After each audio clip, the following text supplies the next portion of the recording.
good analogy to compare government to religion. It's not an analogy. It is a religion. It has a superhuman government that has rights that mortals don't. It issues commands, and if you disobey, you're a sinner, and you deserve to be punished. It doesn't play by the rules of mortals. Hey yo, I ride slump when I bump. That anarchist hardcore punk. Pistol grip pump in the trunk. Don't give a fuck if a pig throw on his leg. Shit, I study natural law, bitch. I know my rights. I'ma fight for liberty and justice. Cause no, I don't trust this corrupted system of globalist muppets whose authority only exists to these foolish bastards. Only answer to the one, I don't serve two masters. Stupid asses, parroting the party line. Dumb enough to still fall for the left-right paradigm. Blind by their slogans, the party sets the stage. Choosing a ruler every 4 years don't make you any less a slave. Play term after term, time after time. A vicious cycle, the blind leading the blind. Too weak in the mind to see the design of their own prison. Well, there ain't no fool in this one. Fuck the whole system, man. Fuck government, come on. Yo, fuck government, fuck government. Say what? Fuck government, fuck government. Yeah, fuck government, fuck the government. Each and every one of them. Fuck government, come on. Yo, fuck government, fuck government. Say what? Fuck government, fuck government. Yeah, fuck government, fuck the government. Hey, yo, turn this shit the fuck up. Was on my true anarchist act. Grab your gats, let these system ass lickers know you strapped. Cause it frightens them that you know your rights and you're willing to die fighting the motherfuckers that try swiping them, striking them with logic, but they can't comprehend it. Full of contradictions that they won't stop defending.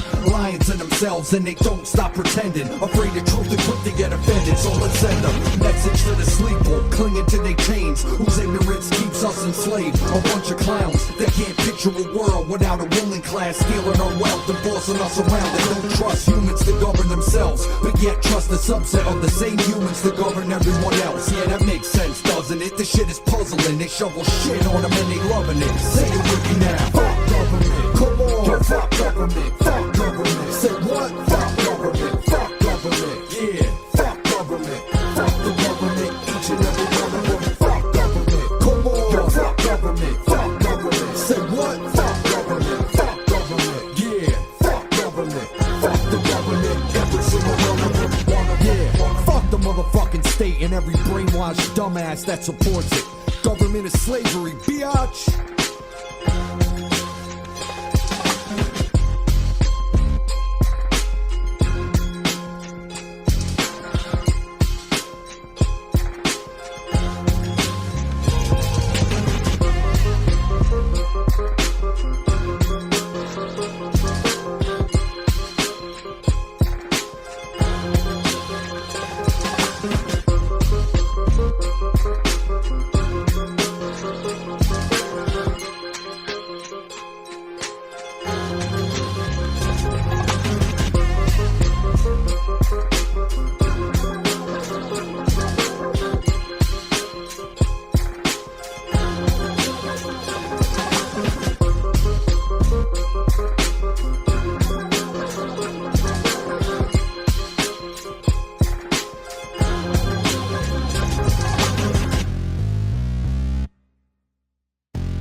Revolution won't be televised. The media will still be selling lies to get your eyes off the uprising and keep you ill-advised. They felonize the truth and prison those who leak it, demonize who speak it and confuse those who seek it. Get deceived with all the psyops they propagate to try to co-opt the way the movement's heading. Yeah, learn how they operate. They lock the gates on those who can see the exit and try to warn the rest. That's the name of the game and it's plain. It's all a test for the soul.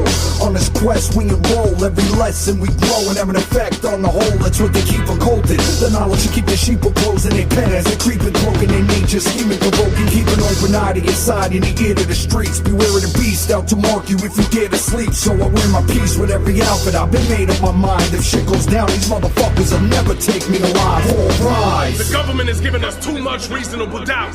The burden of proof will always be on them. They will always be guilty until proven innocent in the court of the people. Alright. And yo, your leaders have betrayed you with their devious behavior. The media's a way for them to legally enslave you. People say that they believe in Jesus as a savior, but they trust the government and they don't even trust their neighbor.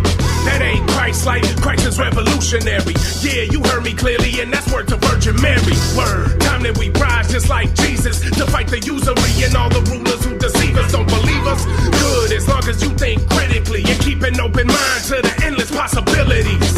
The system is corrupt, that ain't a mystery. If you trust the government, you must not know the history. Facts. History exposes that if you are not related to so-called royalty or persons in high positions of authority, your ancestors and yourself have probably lived under tyranny, executed by fear, confusion, and psychology. God gave us freedom, not these demons in an avatar. Recognize your sovereignty, protect it with a battle scar. Live your life peacefully, but give these tyrants hell. Conforming to the system is like prison in the cell. They'll lie and deceive, murder and discredit, extort and blackmail. It's highly to their credit. I'm never off the rocker, I'm just higher than a soccer ball. I'll kick these wicked suckers off their motherfucking wrecking ball. Stock your mind with knowledge and your pantry's full of edibles. Watch the politicians, cause they the ghastly criminals. Never trust the media, argue if you like, but I will work with what God gave me, cause the afterlife is nigh, motherfucker.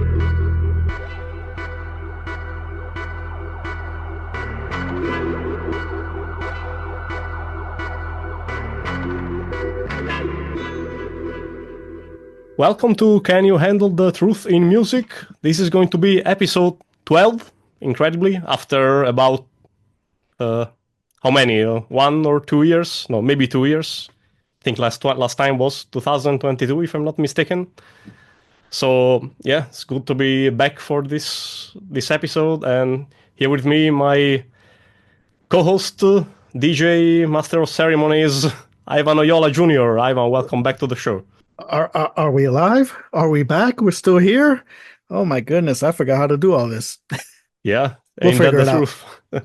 Yeah, we'll figure something out. And we've got with us our last guest on our last episode, episode 11, and also a veteran of both of our shows, and also some of the musical shows, including the movie music that we did also, a few years back. So Douglas Martin, once again, welcome to another one of these shows. Great to be back with you guys. Yeah, absolutely. And our guest for today is someone that has been wanting to be here for some time also. So Derek Bartolacelli, thank you very much for being here, man. Yeah, grazie mille. And I enjoy what you guys do, really, really. And yeah, just real quick for folks that don't know, I've been mixing conscious hip-hop and other genres and stuff for about a dozen years under the moniker AwakenYaMind, one word. And yeah, I've been keyed into natural law for quite some time. And from the get-go, my forte was kind of like sampling audio snippets from like the Manly P. Halls and Max Egan. And then when I heard Max Egan interview Mark Passio, I was like, holy shit, that's a powerful fucking voice. I gotta lace that over a lot of tracks in the future and that kind of stuff. So that led me down to the good old natty law type of thing. I actually have a website with a good friend Theo Lukes titled nattylaw.com, and I do feature some music aligned to that good old divine sacred codes of consciousness, if you will. And yeah, pleasure to be here. Honored, gentlemen. Yeah, recognize and respect your works for sure. Thank you very much. And since we're here, we didn't mention Ivan, freeyourmindaz.com, right? That's still active. Yeah, whenever I pay the bill, it had a time there. It was down for about a few days or a week until I got the email. It was like your website. I was like, oh shit, I still have that thing. So I had to go back and pay that bill. But yes, freeyourmindaz.com is still alive and kicking, even though the most recent thing is from a year ago, but still. And now it'll have this episode once we're done. Yeah, and Doug, Cubbyhole, you're at the cubbyhole.com. Yeah, I'm on the cubbyhole.com with Nate Cap and Brandon Martin, and they've been putting out some fantastic work. I myself am just kind of coming back on the scene here. Anxious to be back, and it's great to be here with you guys. Glad to hear Free Your Mind AZ is up and running, and Derek in the house. This is going to be awesome. Yeah, quite a few interesting tracks, and we started with our friend Joe Murray. So first things first, the first track was "Fuck Government." So How's that for a statement, an initial statement? Followed by All Rise by Joe Murray, again, featuring Diesel Automatic and Polar the White. So another couple of great independent artists there. All right, so if you want to know more about Joe Murray, you want to know more about these artists, go visit his website, freedomforall.online. Maybe check out his. He also has a merchandise page. Maybe check it out and get something from there if you feel inclined to do so, to help out his work. And then also now talking about the music, it's good. The timing. We're October 24th here in the States. We're like 2-3 weeks away from the selecting our masters, and Joe does a good job in these tracks here talking about that, about, every few years selecting a master still makes you a slave, stop being a dumbass. So, nothing's changed here. People still going through the same routine, and they're pushing it even harder now, like, oh, now more than ever really matters. And all the ads I see like on YouTube and whatever. And while I drive Uber, sometimes I have the radio on for the passengers, and I hear the commercials and go out and do your part. It matters, the future. And I'm like, Jesus, the propaganda, it's insane. But don't hey, you know the politicians are the new rock stars now? There you go. Notice how that they've positioned themselves, and that's what celebrity worship has always been about. To elevate the political agenda. So now the politicians have poised themselves as your new rock stars. And, the news now is just completely dominated by political circus, let's say. So the first 3 tracks here of All Rise, the revolution won't be televised. The media will still be selling lies, to your point, to get your eyes off the uprising and keep you ill-advised. See, so they're telling you like this matters. No, they're again deception. Yeah, love. It's just like relentless, raw lyrics, and it's unapologetic with that natural law intelligence behind it. And that's what I love about these types of artists. Like those trio have been kind of feeding off and building each other up, and it's been great to see as well. They've been in the Freedom Under Natural Law conference, the Shattering Your Mind conference, where Joe actually spoke and all that. So yeah, much respects to them. And how many songs out there are actually titled like "fuck the government" type of thing? We've heard "fuck the police" plenty of times. We understand those order followers on a deeper level than a lot of the MCs and rappers and whoever musicians have been talking about them in years past. But that's besides the point. We got to get to the more causal factors of why they even fucking exist and all that shit. Yeah, exactly. Yeah, there might be music to that effect, but it's pretty rare, and that it's pretty rare that they actually got the right message. So very rare, and it's not some actually useless or dumb pseudo rebellious. This actually explains the reason why you gotta say fuck the government and stuff. So right, and the thing is, we always hear about the message and the messenger. Like you were talking about that, fuck the police, NWA, they let that play because the packaging, who's the messenger? And even the messenger was a fake messenger. You see, so it wasn't anarchists, natural law people, voluntarists speaking truth. The truth just happened to be put out there by some guys acting like they were thugs, drug dealing, gang members, stuff. See, so the messenger can be dismissive, like, well, what do you expect? That's, criminal element saying that stuff. But that was fabricated. It was made, packaged that way to make it dismissive. It wasn't clean cut, regular people just saying, no, we have intelligence. We're no right from wrong. And this is the truth. They can't let that out there, but anything that could be dismissive, like, okay, yeah, go ahead and say that because we got a smear campaign to, make people say, well, whatever, it doesn't matter. Yeah, Ice-T come out with "fuck the police" and then ends up playing a cop on Blue Bloods. What's that all about? For decades, was it that NYPD or some kind of I'm out of Law and Order or whatever. And it's not just one season or two or cameos. How long has he been doing this? 10 years, 20 years? He wasn't in the NWA, but yeah, in his lyrics, he talks about fuck the police and all that jazz. Yeah, it's so ironic, right? Yeah. Right. Eazy-E was the last of the holdouts in NWA, where all the other ones had sold out. And he ended up rapping about them all selling out, which was really cool. And I was down with NWA when they came out. That was a big deal. And they're all great artists. They're all good at what they do. They just, the inauthentic message is, not uncommon. Well, this always leads me to movies because I'm always in the movie realm. There's a film that just came out a week or two ago called Reunion, and it's very little known. Good stars in there. And it's like a dark comedy. Ari Aster is an executive producer on it. And it's the G7, the leaders of the free world. They got together for their meeting, but something happens where all the staff disappears and it's kind of dark comedy, hokey, wannabe zombie kind of thing. And the leaders of the world don't know what the fuck to do when they're by themselves over there.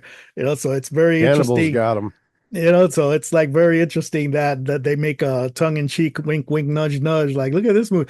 But, again, it's the leadership, people that are put up there, like if they know what to do and they, have all the answers, when in reality, it's their surrounding people that know.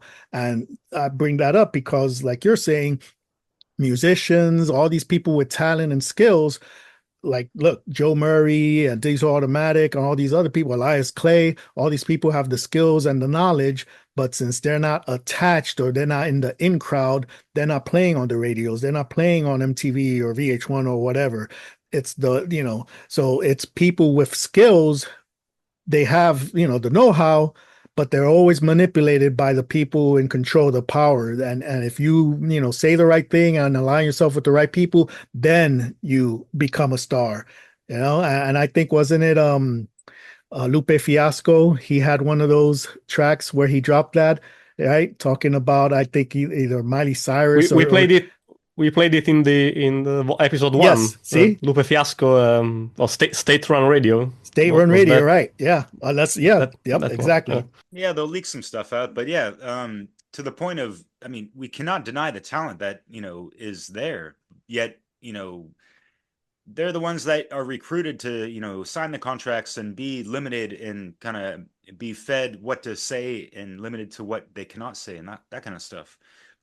And in modern days, do they have the new NWA "Fuck the Police" remix? Is it, these times around, like defund the police, defund them? Yeah, which amounts to them coming back, creating the outcry for them to come back and even, bolster the force. It becomes a psychological warfare tool. Because it's like, look, let's go ahead and have part of our slaves say, let's get rid of our enforcers, so that the other part of the slaves who don't know how to defend themselves say, what are you doing? You're evil, because look, we need them to protect us. And so now it's another category of divide and conquer. The people, they're right, defund the police. You don't need government goons protecting us. If someone wants to protect someone, start your own business, do it, yourself. Don't take orders from, the masters, perceived masters. Just do it out of the kindness of your heart and aligning to, natural law and the sacred masculine to defend those who can't defend themselves and blah, blah, blah, blah, blah. That's right. But if you do say that in the political realm, oh, you're one of these people, defund the police and well, you don't like to protect people. You like people getting raped and robbed. It's like idiots. What the hell? But anyway, that's a tangent. Yeah, I want to speak on this. I think there's a lot of confusion about how the media actually works and how the celebrities, are made or broken by the media. And, nepotism is a big factor. Like the children that don't want to run the family business become movie stars, etc., things like that. I want to mention Dave McGowan's book, Weird Scenes Inside the Canyon. It's a very important book. Mark Devlin does some great work on Dave McGowan's work. And Mark Devlin's been speaking about these subjects for years.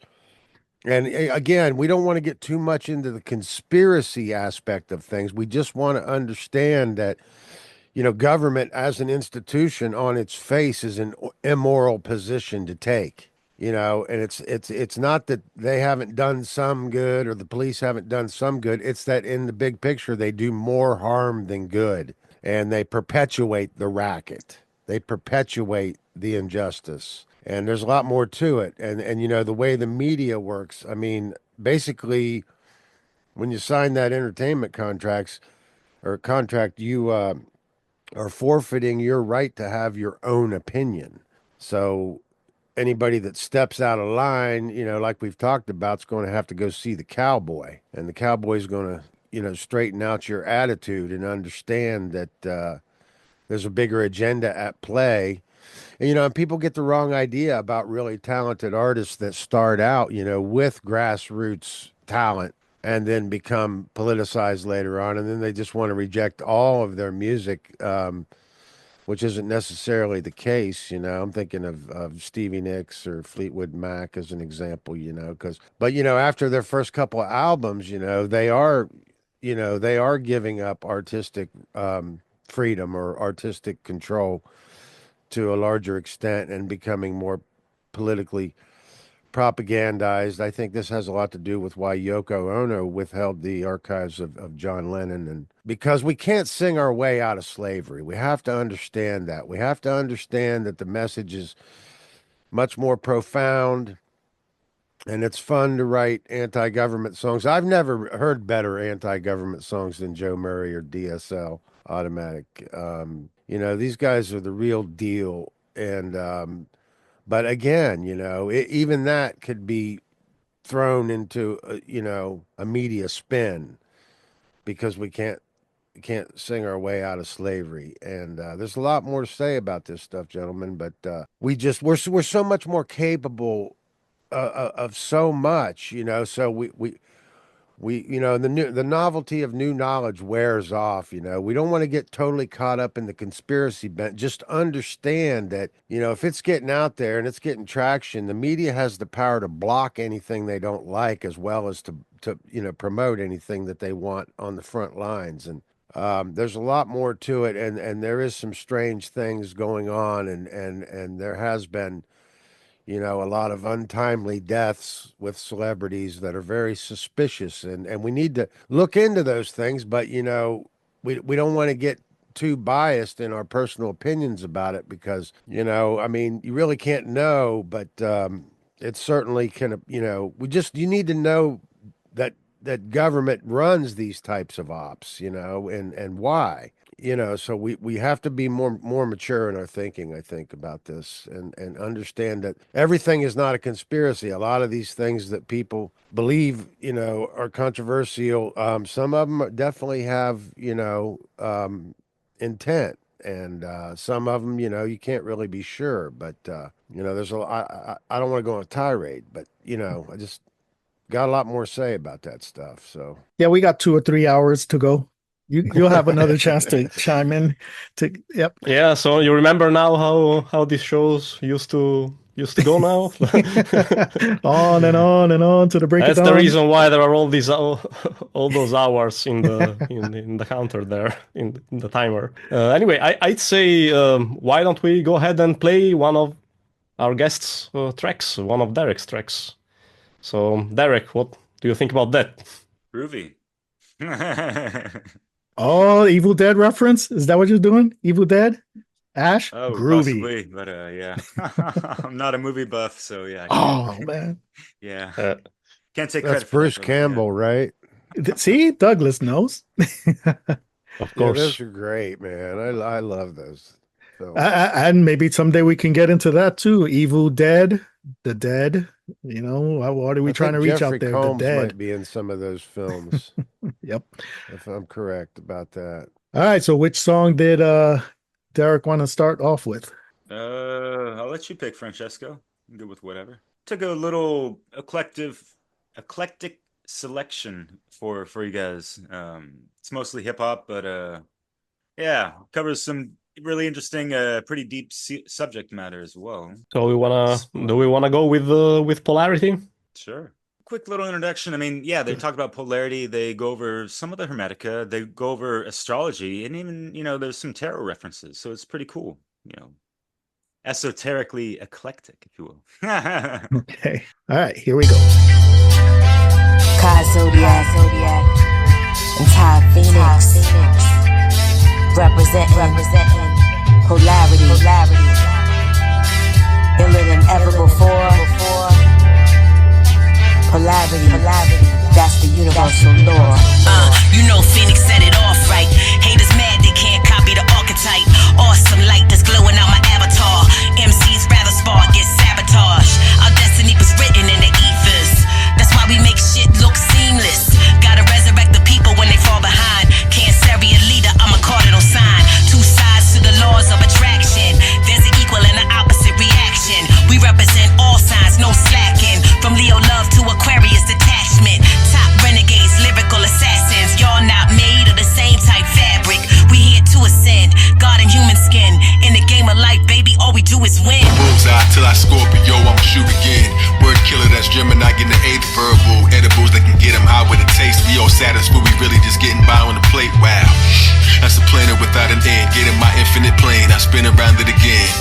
Liquid fire is spilling out of my pen. We overturning this ending how it begins. Handcrafted Ouroboros, leather boots on the ground grass. Always feel audible meal, this made it sound rash. I drift off like the smoke from the barrel of shot. The principal with such class, I balance the staff. Too late to sip a rewind from the hourglass. I calculated each step even without math. Screw the lightning bolts in the sky. I rush the clouds crash. Thought wheels spin in the sky even without sun. Sun, Dark, light, dark, high, low, low, day, night, sun, left, right, right, flow, as above, so below. We on a mission to slay the enemy totally. Bars is deadly, weaponized poetry. I'm held up in high esteem with respect. Swords the pinnacles of every queen in the deck. What?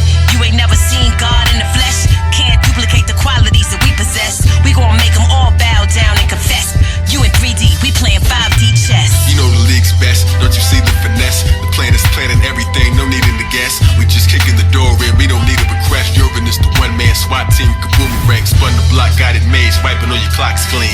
It's our time, speaking crystals in the watch screen. The stars align, they admitted we the top team. We manifested every vision, these are not dreams. Beams from the sun shine like a Leo. Aquarius, the opposite, that's the people. Capricorns on the rise straight through the ceiling. All my Cancer crabs in touch with their feelings. Every season from the top when you elevate. And Libra keep the scales on me like I'm selling weight. Big hip to the stars, now that's a star shit. Back to back hits, I ain't never seen the arms miss. Go to war like an Aries if you bring beef. Or like a Libra, we can negotiate peace. For my Sag archers, Gemini thinkers. Leo on the stage, Aquarian change bringers. Gemini, that's the twins, yeah, cause it's two. Sag hopping on flights, then schooling you. This for Scorpios, killing them with my Taurus bulls. Virgos working they shift, Piscean Aura. Sun, dark, light, dark, high, low, day, night, sun, left, right, flow, as above, so below.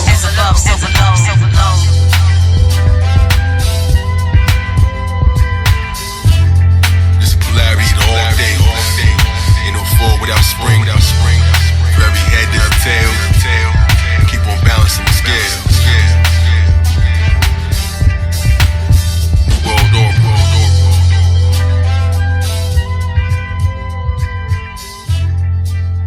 Ty Phoenix. Zodiac. We got a new Nathan Reddit over here bringing stuff out of nowhere. Like, what the heck was that? That was awesome. Yeah, man, quite Thanks. full of symbolism and zodiacal references, astrotheological references. So yeah, it was really full of stuff. Yeah, great track. I like that the loops on that were reminiscent of the blaxploitation in the 70s, a lot of the Pam Grier stuff, and great sample loops there. I really dig that. And I want to say something about astrology. Just, the idea that whatever your birth sign is, you're assigned these particular attributes and then somehow stereotyped into that characterization. That's not exactly how we need to understand the zodiac, because it's about the sun exalting in the house whatever the particular house is, and you as a symbol of the sun, as a symbol of the creator, that we exalt in all of the houses. And to really understand the self is a matter of knowing all of the aspects of the exaltation and what the relevance is, because the difference between astrology and astrotheology is that astrotheology is the hero myth about the hero's journey from dark to light, and then the waning angles descending back into the dark and then resurrecting. So that's the hero myth, to reach the highest point of enlightenment, and then at summer solstice in the solar cycle, and then waning angles down to the lowest point in the journey, and then repeat and then rise again. Whereas astrology is a little bit more like a corruption of astrotheology in a way. It is, because we lose sight of that hero myth, and that's what's most important. But it's also, more advanced, complex forms.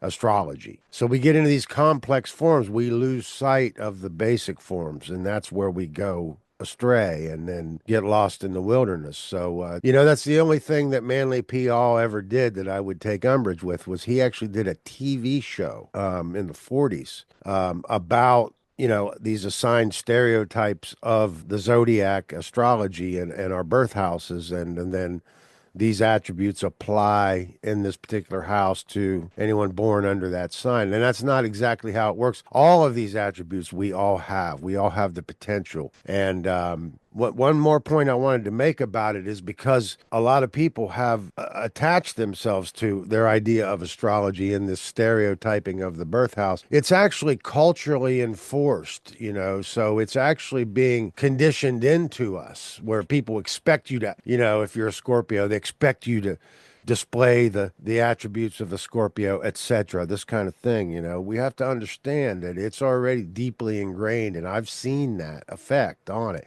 And people adopt, oh, well, this is how I'm supposed to be. These are but it's also culturally, enforced on us, and, with people's expectations. So there you go. But yeah, great tune, man. Derek, why did you bring the song up?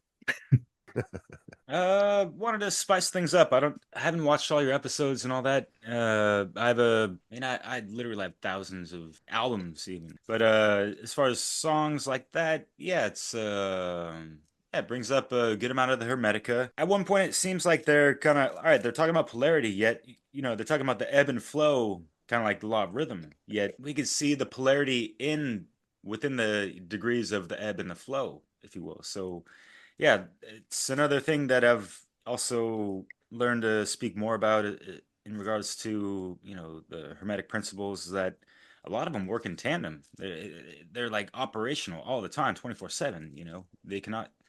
And sometimes they just, especially if you're observing things, they can't really be separated in certain situations or formulas, whatever, manifestations and all that. But I picked this track because it's just that poetic, esoteric wordplay, and this guy is quite the lyricist, and I respect his work to a good degree. And I know you're a movie buff a little bit. I didn't know that much, but that little Shaq theme. Yeah, Douglas, you mentioned, I'm glad you all appreciate that. And it's just, like I mentioned, like the groovy vibes.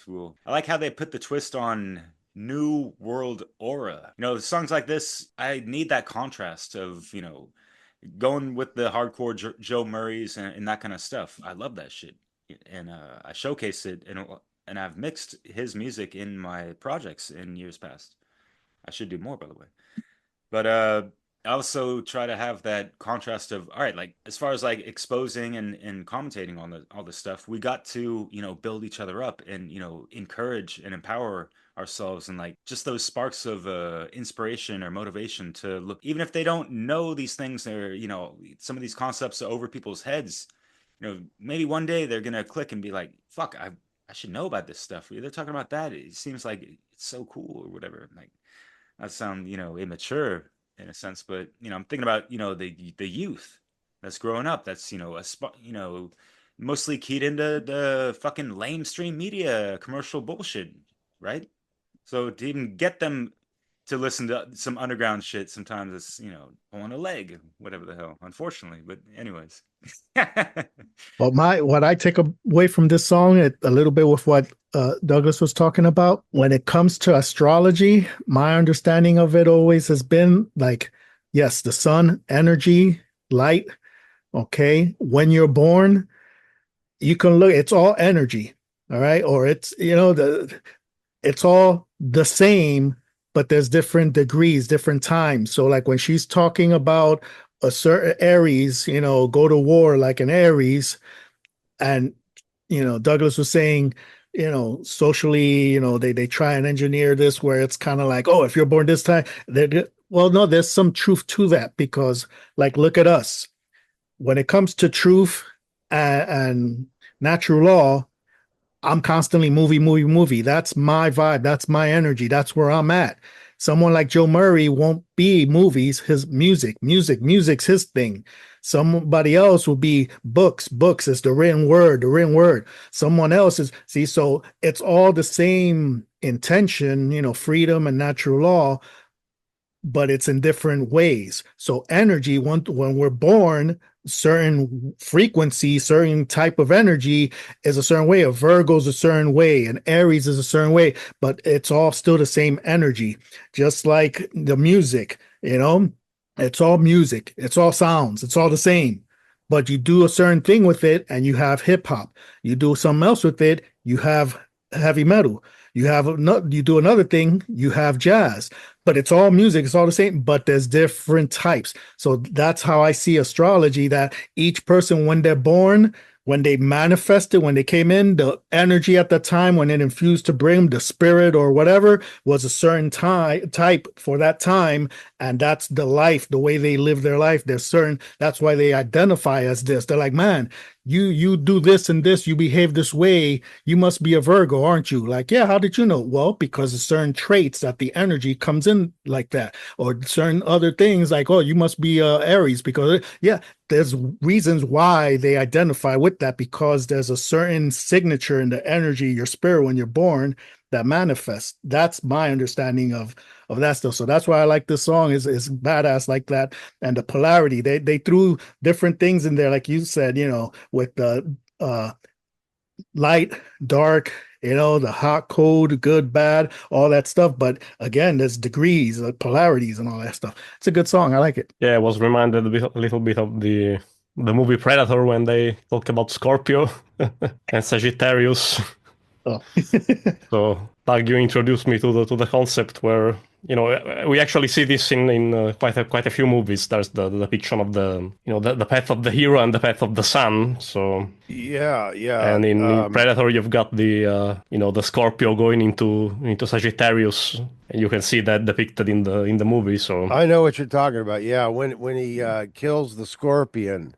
Yeah, and then on Mac's back, and he tells him to come over there and turn around, and he sticks the scorpion with the knife and then holds it up, which is dying, is actually indicating that this is the end of the sign of Scorpio going into Sagittarius, because the whole film is reminiscent of that hero myth during waning angles. So it's the hero myth from summer solstice all the way down to the winter solstice in the waning angles, and the symbol of the scorpion being killed is the death of the month of November, or the death of the house of Scorpio going into Sagittarius, where the film culminates. So the whole grand finale in that movie again is winter solstice and the event horizon of the sun at its lowest point. And a lot of films have this allegory, which is the hero myth. But I wanted to point out that was a good track, because it introduces a lot of people to these concepts, which a lot of people, aren't familiar with. I think the only way we really do conquer duality is to understand natural law and understand how these things, when they're not understood, they're just buzzwords, and anybody can say it, but do we really understand it? The idea is that we learn to look at things through both lenses. We learn to not, by understanding the other side of things, the spiritual perspective versus the material perspective, and bring these things into balance and not allow ourselves to be polarized one way or the other, find ourselves going to the ballot box, because that's when we're, becoming polarized. We really are responsible for understanding both sides of things and conquering this duality, understanding it is the physical condition, but we're not trapped by it, and that we have the ability to bring the spiritual into balance with the material realm, and that is really what we're here to do. And fuck the government, Yep, exactly. It's that either or mentality, balance. How many shows? I think almost in every show, whether movie or music or whatever, I'm always dropping that word of balance.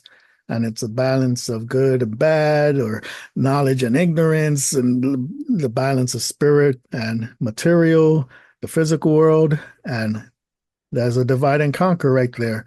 When everybody's thinking, oh, just whatever happens in this reality, it doesn't matter, because once we die, God, it's in God's hands, all spiritual. Or like, no, God doesn't matter. It's all man-made, the laws, obey the laws, and technology and science and all the physicality and material. No, it's a balance, guys. Until you find a balance of both of them, Francesco, how many times we're always dropping that, feet on the ground, head in the clouds. Head in the cosmos, feet on the ground. Yeah. It's a balance, man. That was mentioned. I don't know if you guys caught that. that. It did. Yeah. Oh, yes. Yeah, streetwise. Yeah, and I think we're just, trying to help people understand that we need to take a deeper look, just be honest, learn to be honest with ourselves, about what we really do understand, and understand that a lot of people, that might talk about natural law may not really understand it. I mean, the majority of Freemasons don't understand their tradition. The majority of these major cultural religions don't really understand, or they have biases about what their traditions mean. And there's so much ambiguity, it's meaningless. So, that's, we've heard the presentations on like fake ass Christians is one of my favorite Mark Passio presentations, because he really nails it down and shows, this in name only. And they're not really understanding what their real tenets are, and understand, that all these religions really came from astrotheology. And, part of the reason people don't really understand it is because you're talking about the origins of astronomy. It's an advanced, high obfuscated science that most people don't understand. And it takes a lot of work and a lot of, esoteric research to get down to the heart of the matter. So learning to be honest with ourselves is the most important thing. And what Ivan was saying there, we all have the potential to express in many, many different ways. And if we are trapped in this materialism, we limit our potential to express. And, the idea of understanding symbolism is key. This is why Jesus spoke in parables. It's not that he's trying to riddle you into confusion. It's that he understands that the whole brain must be engaged. So if he speaks directly to you, you're just going to get a biased, materialistic, polarized understanding. You need to bring in the right brain aspect and understand the spiritual component and get the whole brain activated. That's the whole idea, not to riddle us into confusion, but to get us centered on the path. So yeah, go ahead. Oh yeah, that's true. That's sort of how we are wired today. And that's why there are so many literal interpretations of things, even coming from the past, allegories and things like that, because we have today, since we have a much more literal, or pretty much only literal way of understanding things. Sometimes the deeper meaning in a message or in an allegory, it's lost because it's taken too literal. Exactly. So. That is what caused these religions. That's exactly where these religions are formed out of, and then understand how that was utilized as a very powerful political device to lead us straight into socialism, which is what all government or man's law is. It's all socialism, whether it's right-wing National socialism with a border or left-wing international socialism without borders. It's still the same destiny or the same fate, you know. It's socialism. So, man's law is the overthrowing of God's law. And that's what we have to understand. So man's ambition to be the lawmaker is man's ambition to be God. So anybody that supports it has that God complex. Man is the highest power in the universe, etc. And I know you guys know this. I'm sitting here preaching to the choir, but I'm speaking to the audience. I want to help people understand the context that we're trying to put this show in. And I think the Joe Murray tunes and really set the pace for that. Yeah. So where Douglas, shall we you got a track? Go next. Yep, Douglas. Yeah, I brought some tracks. I had some different tracks, but I went ahead and brought along some Iron Maiden because Paul Di'Anno, the original singer, had passed away within the last week. So I thought it would be appropriate to bring a couple of Iron Maiden tracks from Paul Di'Anno era. And I had something interesting to say about this because the original name for Iron Maiden was about the Prime Minister Margaret Thatcher. I don't know if everybody remembers that, but she was hated, in England, and that their band was kind of a rebellion against what they called her the Iron Maiden, and they were rebelling against her. So when they replaced Di'Anno with Bruce Dickinson, of course Bruce Dickinson's an amazing singer, but it kind of all turned into English chivalry. And, the original Iron Maiden fan base sort of rebelled against that and didn't really accept the later Iron Maiden, even though they made some great records. And I love a lot of their tunes. It is more English type chivalry. And that's interesting how easy that can be flipped like that, So it started out as a rebellion and then turned into English patriotism is what I'm saying. So, yes. Yeah. That's kind of antithetic to what the band started at. But Paul Di'Anno was always one of my favorite singers, so I brought a couple of tracks. And I wanted to say one more thing about the very first Iron Maiden album, which these tracks aren't on. These tracks are both from Killers. But that very first Iron Maiden is going to remain unmatched. Okay, I didn't bring any tracks from it, but I kind of like, if you want to listen to that, you want to listen to that whole album and understand the energy that's there and how revolutionary that whole first record they did was, because it's never going to be matched, ever. There's no other metal album out there like it, and there probably never will be. But I brought two tracks from the Killers album. One is Killers, and the other one is Wrathchild, and these both feature Paul Di'Anno, who is always my preferred favorite Maiden singer. So, yeah, I actually met Steve Harris, who's the bass player. I was introduced because I was walking in with Pete Way, the bass player from UFO. That's the first time I was introduced to a celebrity by a celebrity. I don't want to tell the rest of that story, but...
That was a bastardly song, that last one, huh? Interesting with the with that predicament and all that, and he's basically talking about a fatherless child, right? Growing up, and he's just like the Menace type archetype or whatever, and Rothschild, same thing, right? Not exactly, but yeah, I right. can see what you're getting at. Yeah. Well, in the language of the birds, right? Rothschild, but whenever there's a Rothschild Yeah. around, they usually bring their wrath. You always got to, put up with their shit. Yeah, that is well said. What I get out of the lyrics in these songs, I wanted to point out, the idea that there's a killer, a deranged killer lurking in the night, is the government mantra that they're going to protect you from the boogeyman. And the boogeyman idea is always, the catalyst for government agendas. We have to understand that there's things in life worse than death, and government is the most dangerous prospect, far worse than your wildest imagination of some deranged killer. And it is the archetypal, psychotic, and so that I get that, the idea, and that the idea that it's a primal, not so much, an urge that we have to fulfill, but a necessity. What Mark talks about, having the psychopath, understanding the difference between force and violence. And that if force is necessary to put down violence, then that is a necessary force. We have personal responsibility for our own safety, and we can't abdicate that to government, because we set up government that puts everybody in danger. And government seeks only to, self-preservation is its highest directive, and then the means justifies, or the ends justify the means. Whatever it has to do becomes an unbridled, dangerous. It's like George Washington quote, a dangerous servant and a fearful master. We have to understand that a lot of films are propagandized in that way to make us be afraid of the neighbor, like you said, or not trust each other, and everything's based on suspicion. It's probably why they killed Elvis, because he was singing about suspicious minds. I mean, it's more than just in a personal relationship, because we're under duress, and everything's based on mistrust, and you can't trust anybody but government, and government's going to protect you from the bad man, the boogeyman, or we got to go fight this war over here because some impending threat. There's a lot we could talk about in that song. And then he was talking about vow to destroy all this creed, the idea of hating religion and all these different religions, which is understandable, because the religion has done a lot of harm in the world. But I wanted to say that, we can't throw that baby out with the bathwater, because while these religions are corrupted and perverted, and these fundamentalists are dangerous and in many different ways, and they're clinging to their erroneous beliefs. In that way, religion is very dangerous and very toxic in this world. But, here, ultimately, nobody's work has to be in vain. If we achieve an understanding of objective morality and align to natural law, and understand that these traditions connect us back to the pure science before it was corrupted and became dogmatic religion, then no one's work need be in vain. But if we don't achieve that understanding of natural law and aligning to it as a species, then it will be our own demise. It will be our own destruction. So, because I understand the hatred of religion, and I understand wanting to just get rid of it all. But we have to understand that each one is a piece of a puzzle that can lead us back to pure forms. What these religions are complex forms that even their priest class no longer understood. So the only way redeem any of it is to get back to pure forms, to understand how it becomes corrupted and dogmatic. That's what my work is mostly about, getting us back to pure forms, and understand that it's a science. Understand the Greeks did not understand Egyptian sign language, so therefore where classical history picks up, we're already in a dilemma, and everything that we're mostly encountering in the modern world is found in Neoplatonism, which means the knowledge was available we have the same dilemma now as we had at the beginning of classical history, and the same deficit of understanding the pure forms that came only out of Egypt. So I don't want to go into all that, but that's what it's about. So we're dealing with a talisman of complex forms, thinking that we can understand that without understanding pure forms. That's a fallacy.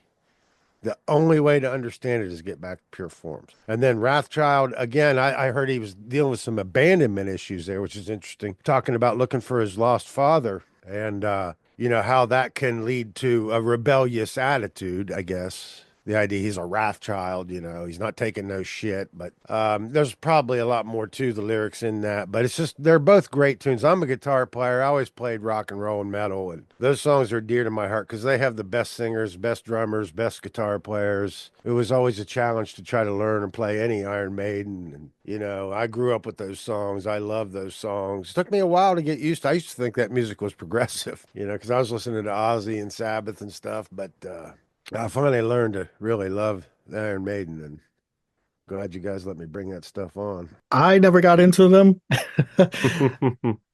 Never did. The lyrics, yes, obviously interesting, but for some reason I never got into that.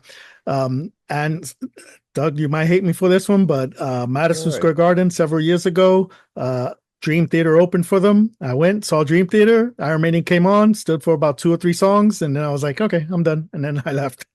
Sorry. Yeah, well, Dream Theater would be hard to follow. I mean, God, those guys are unreal. And yet they were opening for Iron Maiden, so I was like, okay, cool. But yeah, that's a little bit misplaced, because it was an Iron Maiden tour, though. That's why it's so. Yeah, but Dream Theater, man, they're really, really good. So now I'm going to commit, not a fallacy here, but it's just interesting. One thing may not have anything to do with the other, but on my screen here, going back and forth, I have Killers, the lyrics paused here, and then for Wrathchild. So you were talking about religion and hatred. So the lyrics here, my innocent victims are slaughtered with wrath and despise wrath. So there's part of the next song. The mocking religion of hatred that burns in the night. I have no one. I'm bound to destroy all this greed. A voice inside me compelling to satisfy me. Okay. But then I switch over to the other song and I paused it at a point here where it says, you were talking about something about, importance or whether it matters or not. And here, right here, some say it shouldn't matter. Ain't nothing going to alter my course of my destination. But I know I've got to find some serious peace of mind or I know I'll just go crazy. So I think it's kind of interesting, talking about himself here, a voice inside me compelling to satisfy me, mocking religion of hatred. All right. And then on this one, the second song, talking about the course of my destination. See, like, it doesn't matter. Things are, it's predetermined, determinism. It's like, power. We have the, you're choice, talking about free the will between fate and destiny. Yeah, free will choice, so. Yeah, we have free will choice. So where we arrive at is our destiny, but if we allow ourselves to fall into the trap of the propaganda, then it's fateful that we become enslaved. And I noticed it was interesting because the first song, Killers, during the first verse or so, he's talking about you walk through the subway, his eyes burn a hole in your back, he lunges prepared to that, and then you go later on in the song, and he becomes that guy, he says, I walk behind you. I'm the one about to, it's like, see, It's that thing of, like we talked about duality, but it's the thing of blame this person, but it's us. We're capable of things ourselves. So killers, they can be killers, but we're capable of being killers too. They can be murderers, and we can be killers, or we can be murderers and they can be killers. So again, it's that whole thing about everybody, the capacity for everything, good and bad, exists in everyone. It's just a matter of, what do we do with our knowledge, our consciousness, our spirit? What do we manifest? So that's what I'm taking away from these. Excuse me. There's ambiguity in the 10 Commandments. Thou shalt not kill is not clearly defined enough. Thou shalt not murder, because that's a sin against creation. But if taking a life, is necessary in your own self-defense, then that's not violence. That's necessary force that we are all responsible for. And we need to understand that we all have the propensity to engage in any of these behaviors, just like we were talking about in the Zodiac. But again, I wanted to point out that, there's ambiguity on online lyrics. You know, so if we go searching lyrics online and whatever we find, got to understand that that's not necessarily what they're actually singing, because they're not saying greed. They're saying, I vowed to destroy all this creed. And, you know, they've changed that to greed or something, like you said. Mm. So there's ambiguity in lyrics. We got to understand that every artist did not provide their lyrics written out the way they were actually writing it. And a lot of lyrics we find online are somebody's interpretation. So we see how this ambiguity starts. You know, this has a lot to do with how religions came into existence, because they are translations of the expression of the Egyptians, which is not understood. So, you know, the real science predates language and text. So any text, any religious text, scriptural or otherwise ancient text, is already ambiguous and biased because it's an interpretation of the Egyptian expression, which is sign language. So just keep that in mind, because this is a good example of how this ambiguity starts the ball rolling, and we end up in a very, very confused state of mind. And but yeah, anyway, I think did Passio touch on this about the science, like Passio with the science of natural law, that there are things that can be communicated, and the scientific method, that's the purest. When you let the thing do what it's gonna do, and it's observable, and it's repetitive.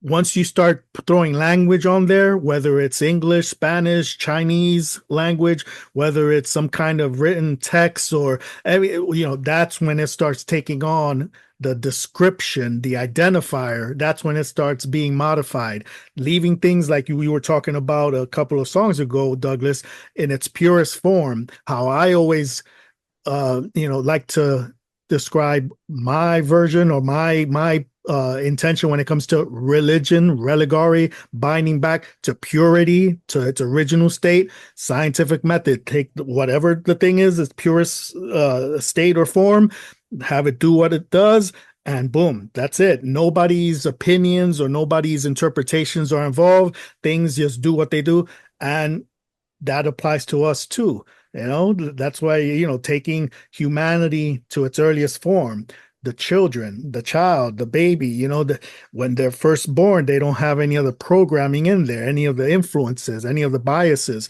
So they behave in a quote unquote natural state, and then things start getting piled on top of it. So going back to the beginning, to the purest form, to, religion, religory, scientific method, that's always the best thing, instead of, the highest universities has been peer reviewed by, the peer reviewed, that means all these people's opinions get lumped in there.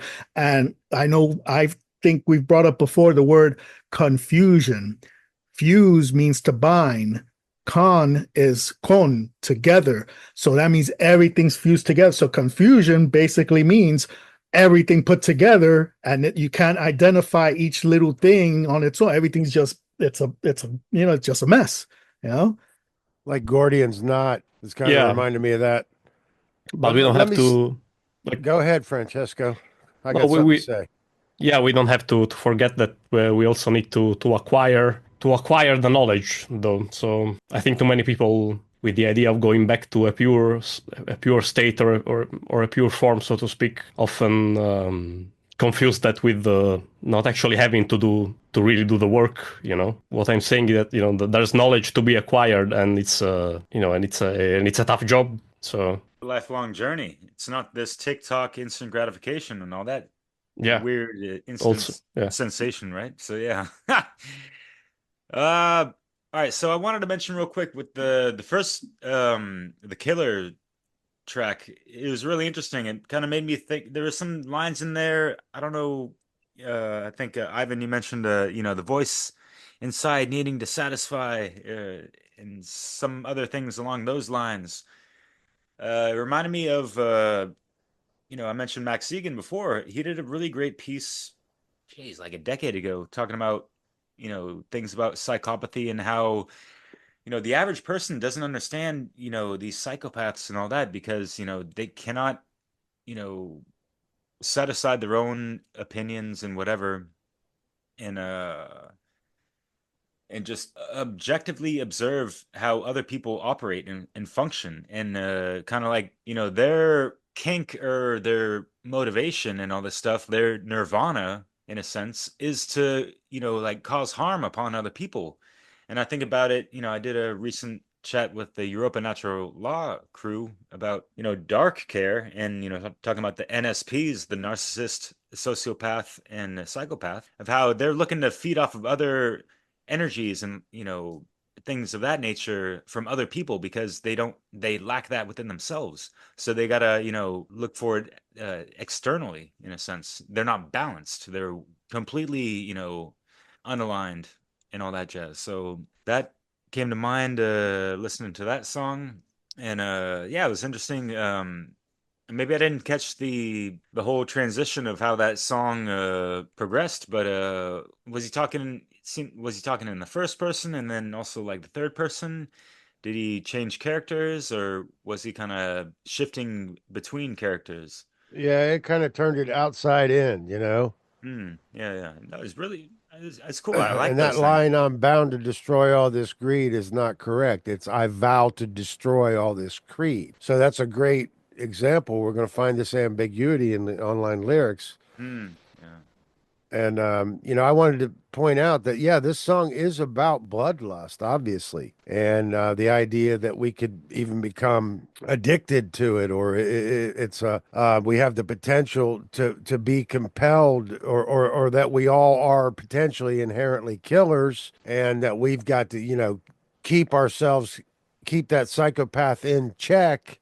Some people never even realize the psychopath, but upon the realization, the keeping it in check is part of our personal responsibility. But I was going to say that, the idea of this bloodlust is real. And I think that's what drives a lot of people to see horror movies. And I wanted to point out, a lot of people see film for, different reasons. But, the social engineers are playing on emotions. They're trying to create our likes and dislikes. They want to, that's what they pride themselves in. The social engineering is about them being able to co-opt a movement or create a movement from grassroots and control it and steer it. That's what they pride themselves in.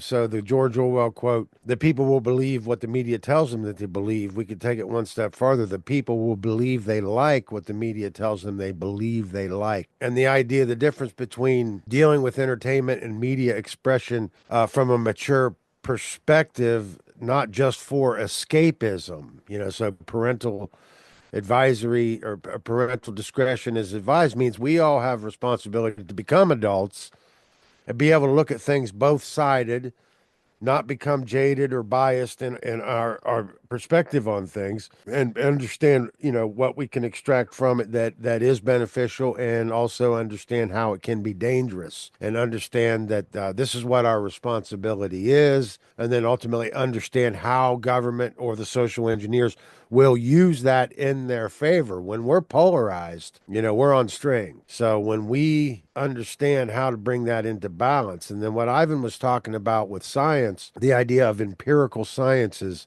in order for something to be objective, there has to be an object. So science, it leads into scientism, ignores the invisible forces, including natural law. So this is why these esoteric traditions are so critical to vital to our species, because they are the methods that we use, including hermetic principles, to get back to the understanding and standing on principles. Because all the idea of these political or otherwise controversial songs, ideally, the what it has to offer that's beneficial is that we learn we have to be standing on principles. We can't just be wishy-washy, fair weather friends. We have to take personal responsibility to do our own work and arrive at an understanding, be able to look at things both sides, understand that scientism is driven by government funded programs that are going to achieve a result that favors what government's agendas are, and understand that they're not dealing with unseen forces. So it's very similar to the phenomenon of literalization. We're not looking at the big picture and taking that responsibility on for ourselves. So go ahead. All right, and remember that the state has its eyes pointed at your back. So Damn right. always keep that in mind. Yeah, and they always have the bloodlust going on. Sorry, just real quick, Wait. I just want to tie that in. The bloodlust from them and just the psychic vampirism. Just think about that in and of itself. Go for it, Francesco. Oh yeah, I pretty much said what I wanted to say there, and with that I'd say to if we can move on to the next track. I don't know, Ivan, you still need to play one of yours. Yeah. So yeah, let's get to one of yours, Ivan. I was thinking, I was like, which one should I do here? Listening to what Douglas is saying, I went from one song, but now to another, trying to stay in theme and put it together. So, I think since we tied in the last stuff with government, thank you, Derek. So I have a song here I don't think we've played. I mentioned to Francesco and Douglas last week we were chit-chatting. I'll bring this old 80s song, I think it is, from the 80s, 90s. And it's got the lyrics. And again, like Douglas said, the lyrics that are online is one thing, but open to interpretation. And I researched what the song means, I guess, and the theme. And this escalates it to, we were talking about government and bloodlust. Now this song is about global nuclear war. Dun, dun, dun. So we're talking about Tears for Fears and everybody wants to rule the world. So that title's pretty interesting. Rulership, the world, everybody. So let's go ahead and play this and, break it down on the other side.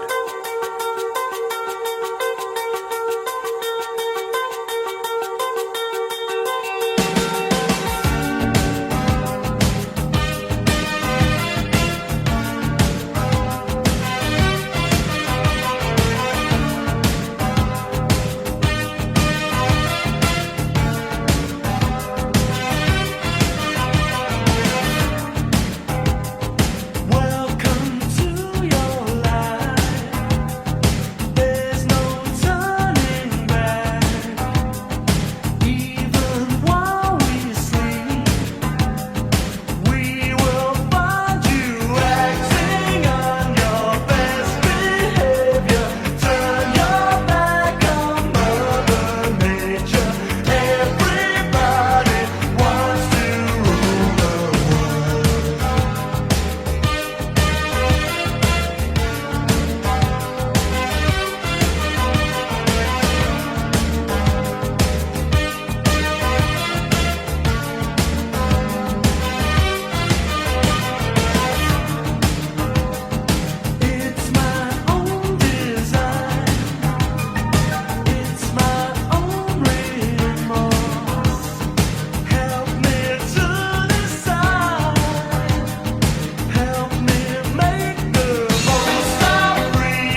That takes me back to the 80s. I'm going to keep sharing the screen so we can look over the lyrics here because, again, it's somewhat open to interpretation and literal. So I find it interesting. So who would have thought another super mainstream song made its way on the show? Right? Yep. Sometimes they whisper the truth, and it goes over people's heads. And for what I noticed, with these songs, sometimes, it's like the second line sticks more than the first line, and the first line has more meaning, or vice versa, and whatever verse to, correlate these things to. So it's really interesting. I've never looked over the lyrics. I've heard this, countless times, and even in France, they love this shit, they love the 80s, but anyways. Right? Exactly. I think we all love the 80s here. Truth in music, where the 80s last forever. There you go. All right, so I don't know. This song, it just came across my radar, and then I actually started listening to the words, and I was like, wait, did they just say what the freaking hell? Because I just remember everybody wants to rule the world. Everybody wants to rule the world. La, la, la. No, listen to the rest of it and put it in context. And it's like, this one needs to be on the show. So welcome to your life. There's no turning back. That right there is like, we're born into this condition, the human condition of slavery. Is like, hi, welcome. You can't go back now. This is it. You're stuck here, So that's one thing. Then this is interesting because even while we sleep, we will find you acting on your best behavior. It's like the we sleep is one group, but then we will find you. That's another group it's talking about. We will find you acting on your best behavior. Turn your back on Mother Nature.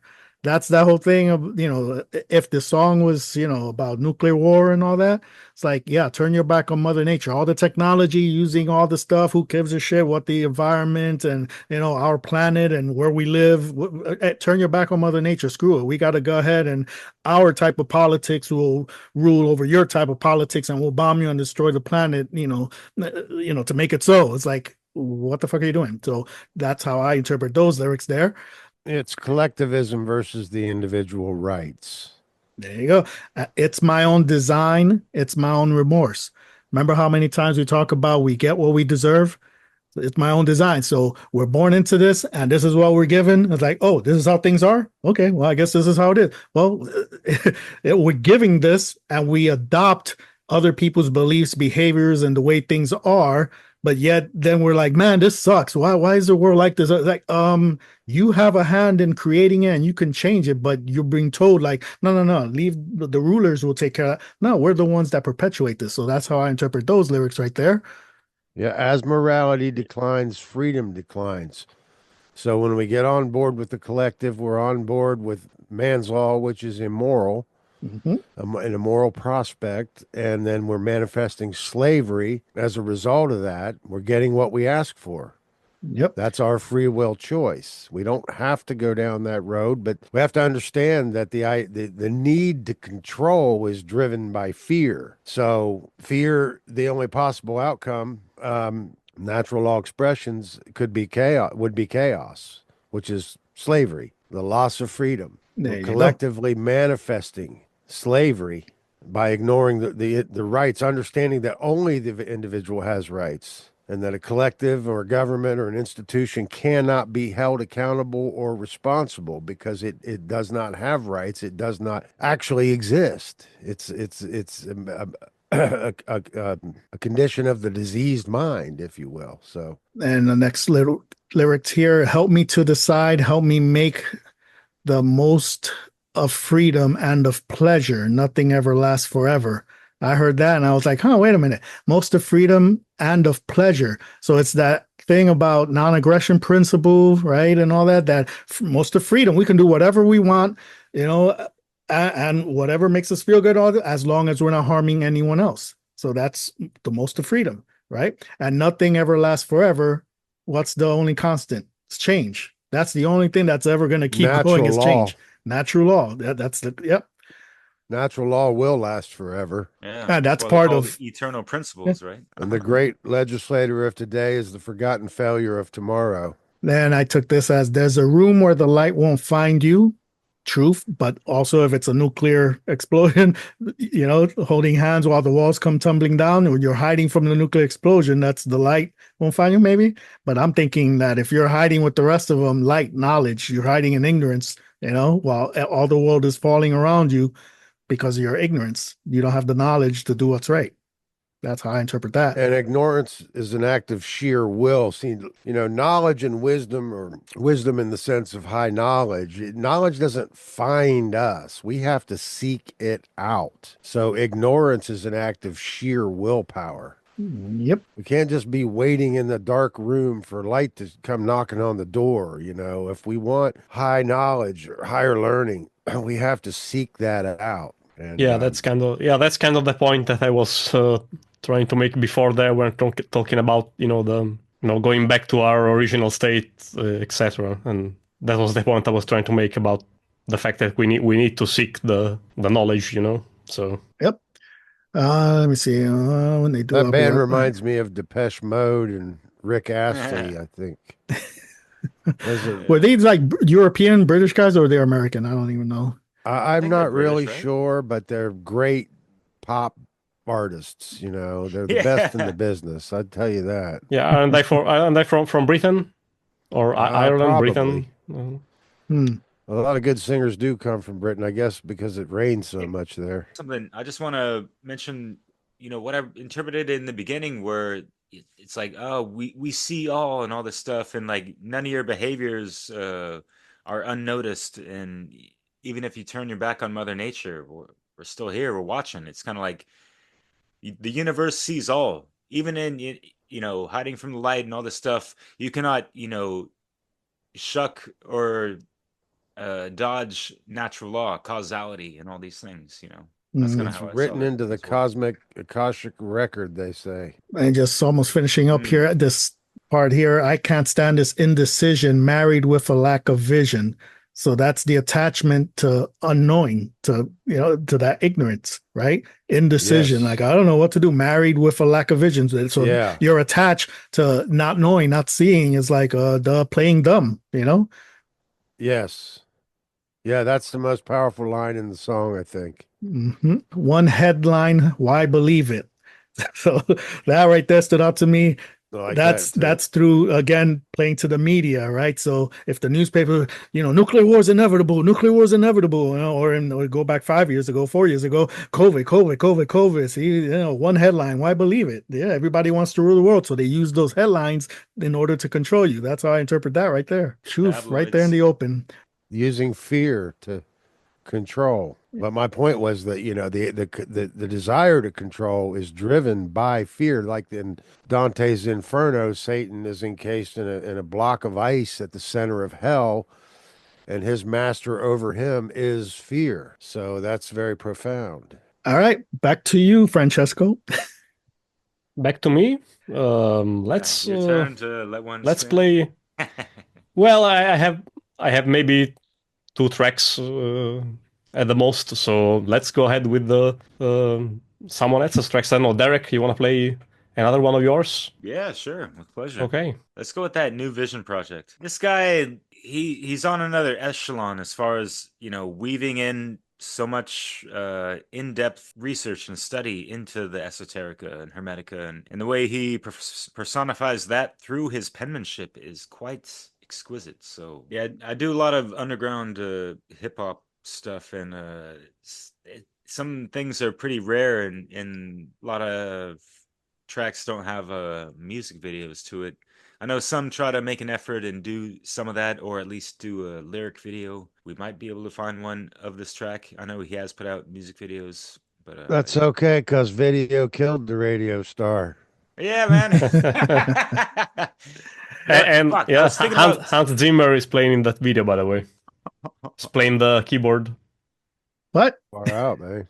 Hans Zimmer is playing the keyboard in the video from radio. Video killed the radio star. I was like, okay. The Buggles. I didn't know that. That's an interesting piece of trivia right there. Yeah, man.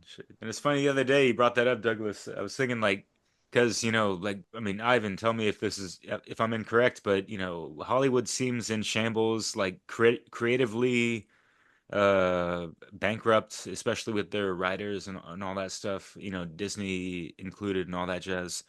And it's like, especially with some of these actors, you know, saying whatever the fuck on social media and blah blah blah. It's like social media killed the movie star. Yeah. In a sense. Yep. Or even like the movie industry. I Well, mean, fuck, yeah, just like the I streaming say, and YouTube, and there's so much other stuff that people can access. So like, some of these movie reviews are better than watching the goddamn fucking movie. yeah, Anyway. this brings up an interesting point, because you know the idea that we, you know, Hollywood is fully corrupted and totally infiltrated. I have to understand, because this is part of what leads to cryptology. You know, there's still people trying to get the message through cryptically. And we don't want to throw the whole baby of Hollywood out with the bathwater either. Just by understanding, you know, how this works, that the message could still be coming through cryptically because they're flying it under the radar. It's up to us to be able to see through the hype and the propaganda and extract the enlightening message coming through. So just a cautionary flag there, not to throw the whole baby out with the bathwater, but do understand that ideally the idea of, you know, sensationalizing things or things becoming propaganda, and how the politicians have positioned themselves as the new movie stars and the new rock stars, you know, and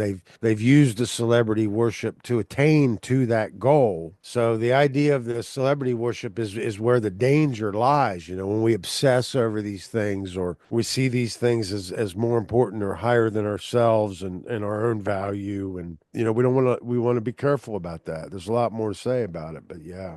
Yeah, that all entails also the you know, critical thinking and the trivium, because if individuals don't have that, then whatever Kanye says, all you know, worship the you know, at the feet of Kanye, instead of just like, oh, Kanye or whatever may be an insider to what Diddy and them were doing and whatever's going on in Hollywood and their intentions. So let me apply my critical thinking and the trivium and extract from this well-known public figure has access to information that my Uncle Joe and Aunt Sarah don't. So there's new information, but that doesn't mean I worship the guy. Just extract information and apply it accordingly. And people don't do that. People just kind of, well, I like Will Smith and whatever he says goes. Like, no, that's not the intention here.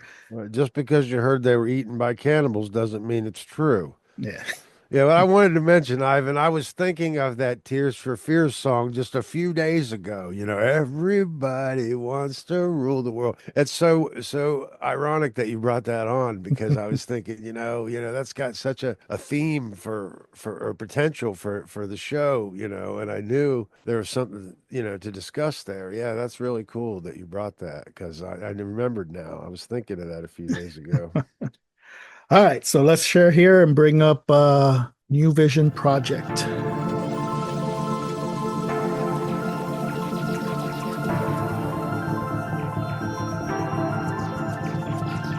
It's the first time this has ever happened in the history of the universe that an entire planet will shift into another dimension.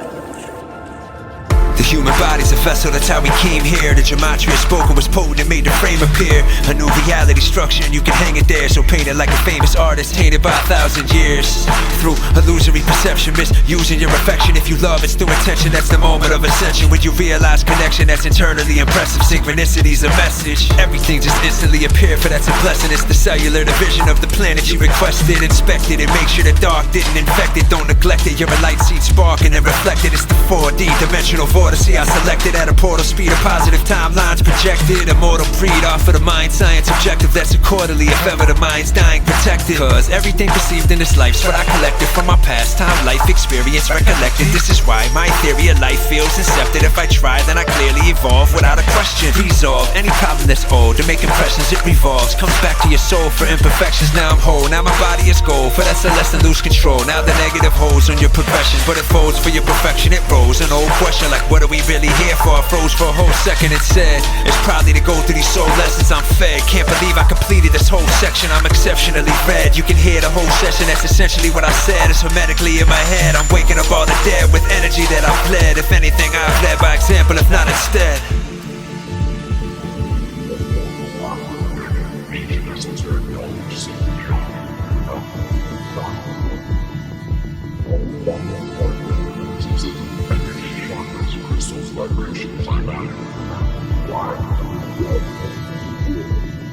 DNA is being changed, psychic abilities are being brought back.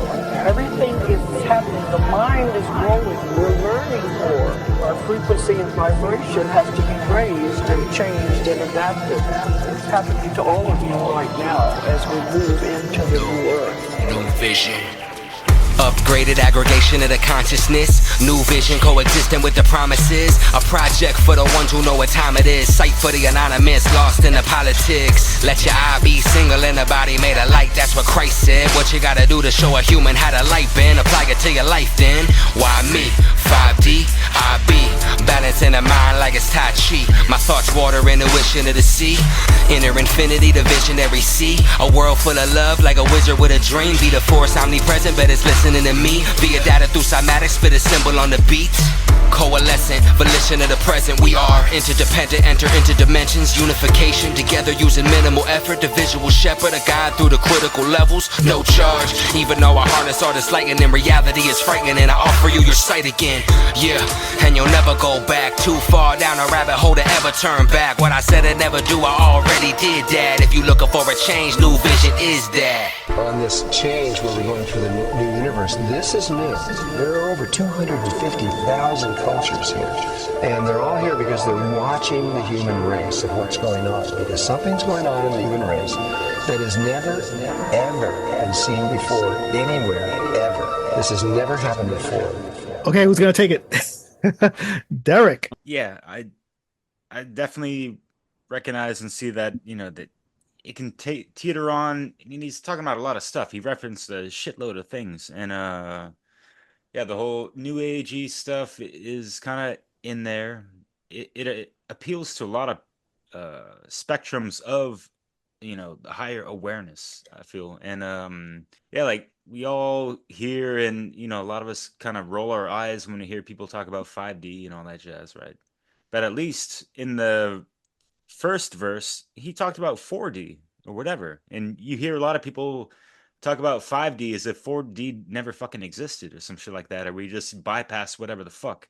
As if like, hey, 3D is not good enough for you, man? Who the fuck you are? Like, we're here to do some real boots on the ground shit, but, you know, keep that, you know, crown chakra in the cosmos, whatever the fuck, right?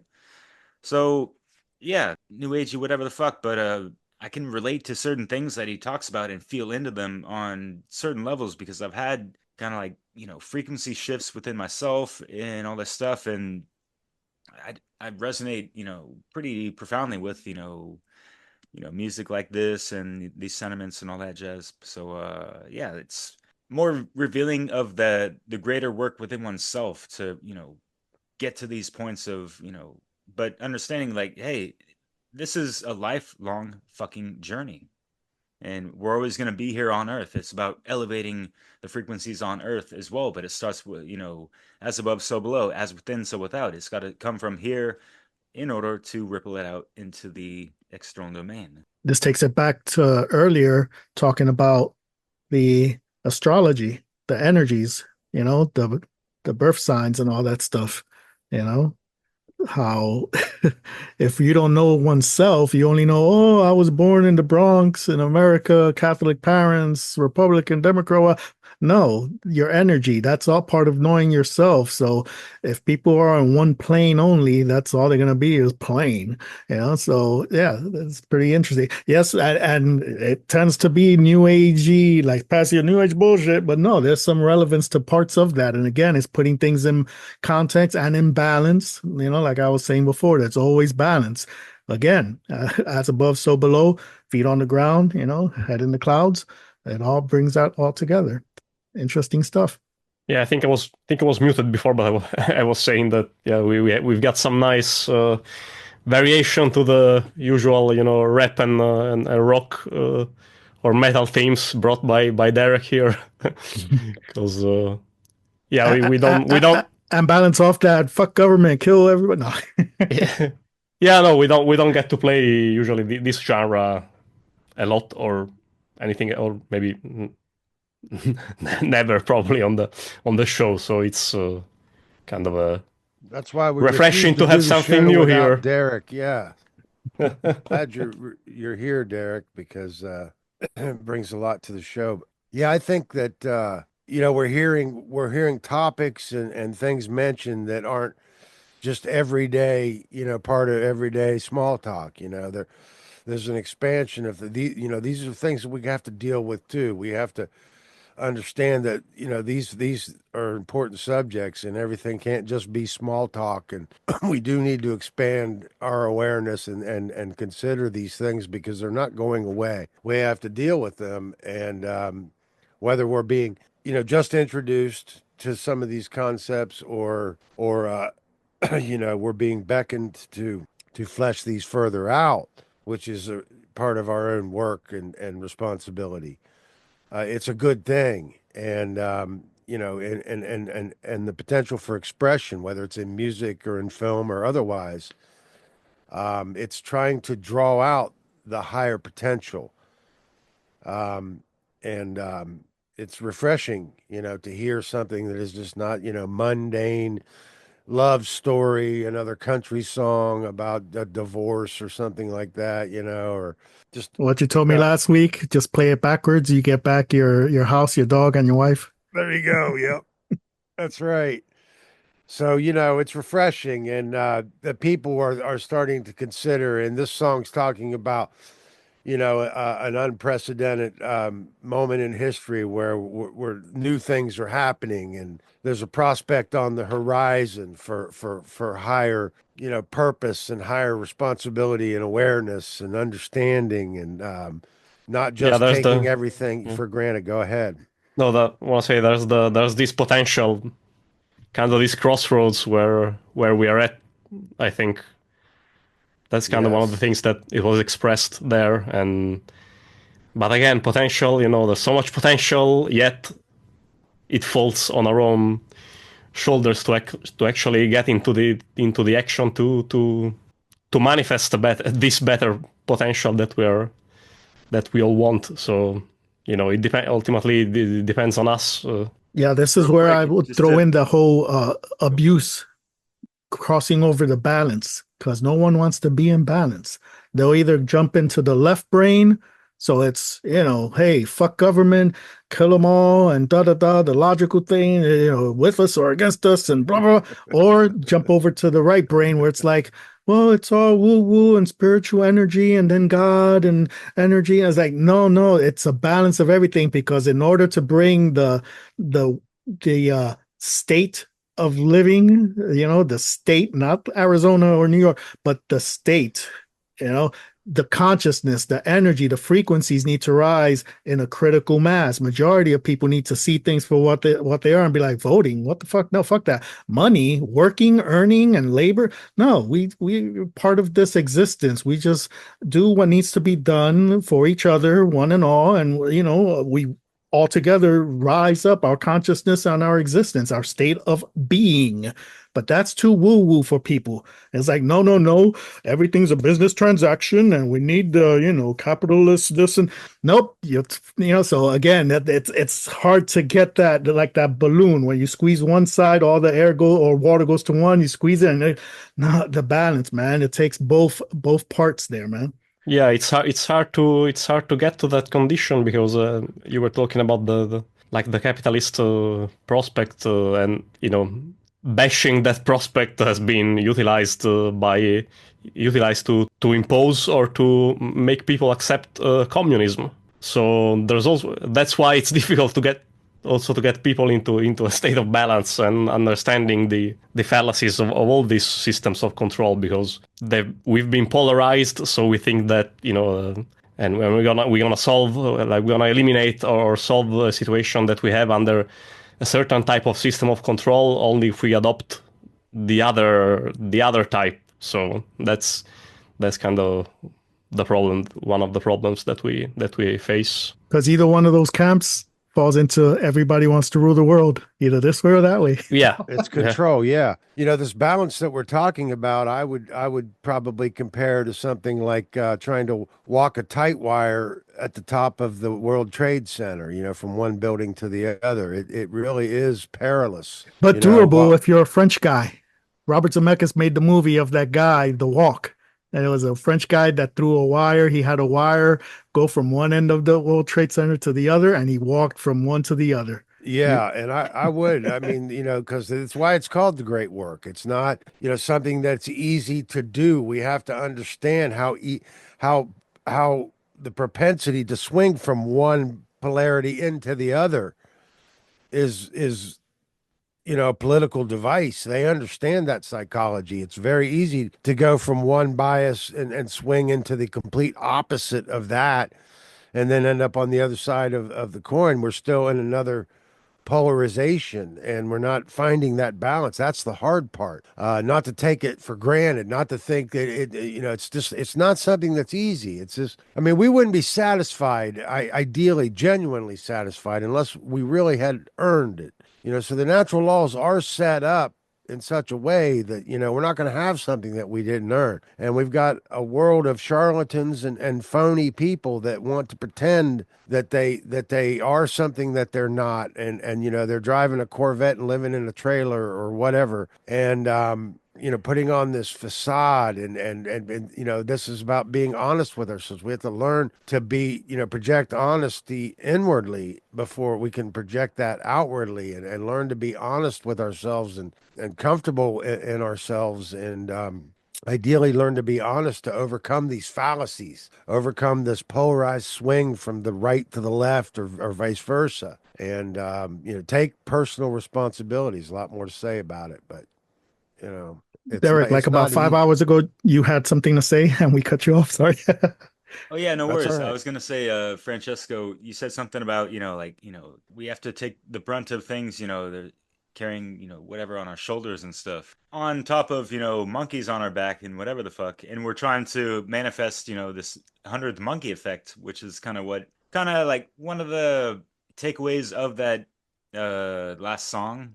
And it's one of those songs where, even you can get a little, it might be exaggerating, but, braggadocious, if you will, if you guys know what that term means of, just exaggerating, talking about like 5D and kind of maybe throwing out some buzzwords, whatever the fuck, like even the first track that I showcased, like, oh, you're up in here, we're playing 5D chess, whatever. But, well, Trump was talking about 5D chess and all that jazz, but, it was in a different context. But, the point of it is, when I listen to these songs and stuff, I'm really fascinated as to how they learned, what they read, and all that stuff, and what they articulated and put it in the lyrics and song, and how that just flows with the melody. It's fucking awesome. Like the last song with the piano and how he's talking about this progression of, steps of consciousness a little bit. So I thought it was cool. And it's like that streetwise type of spirituality throwing in some new age concepts,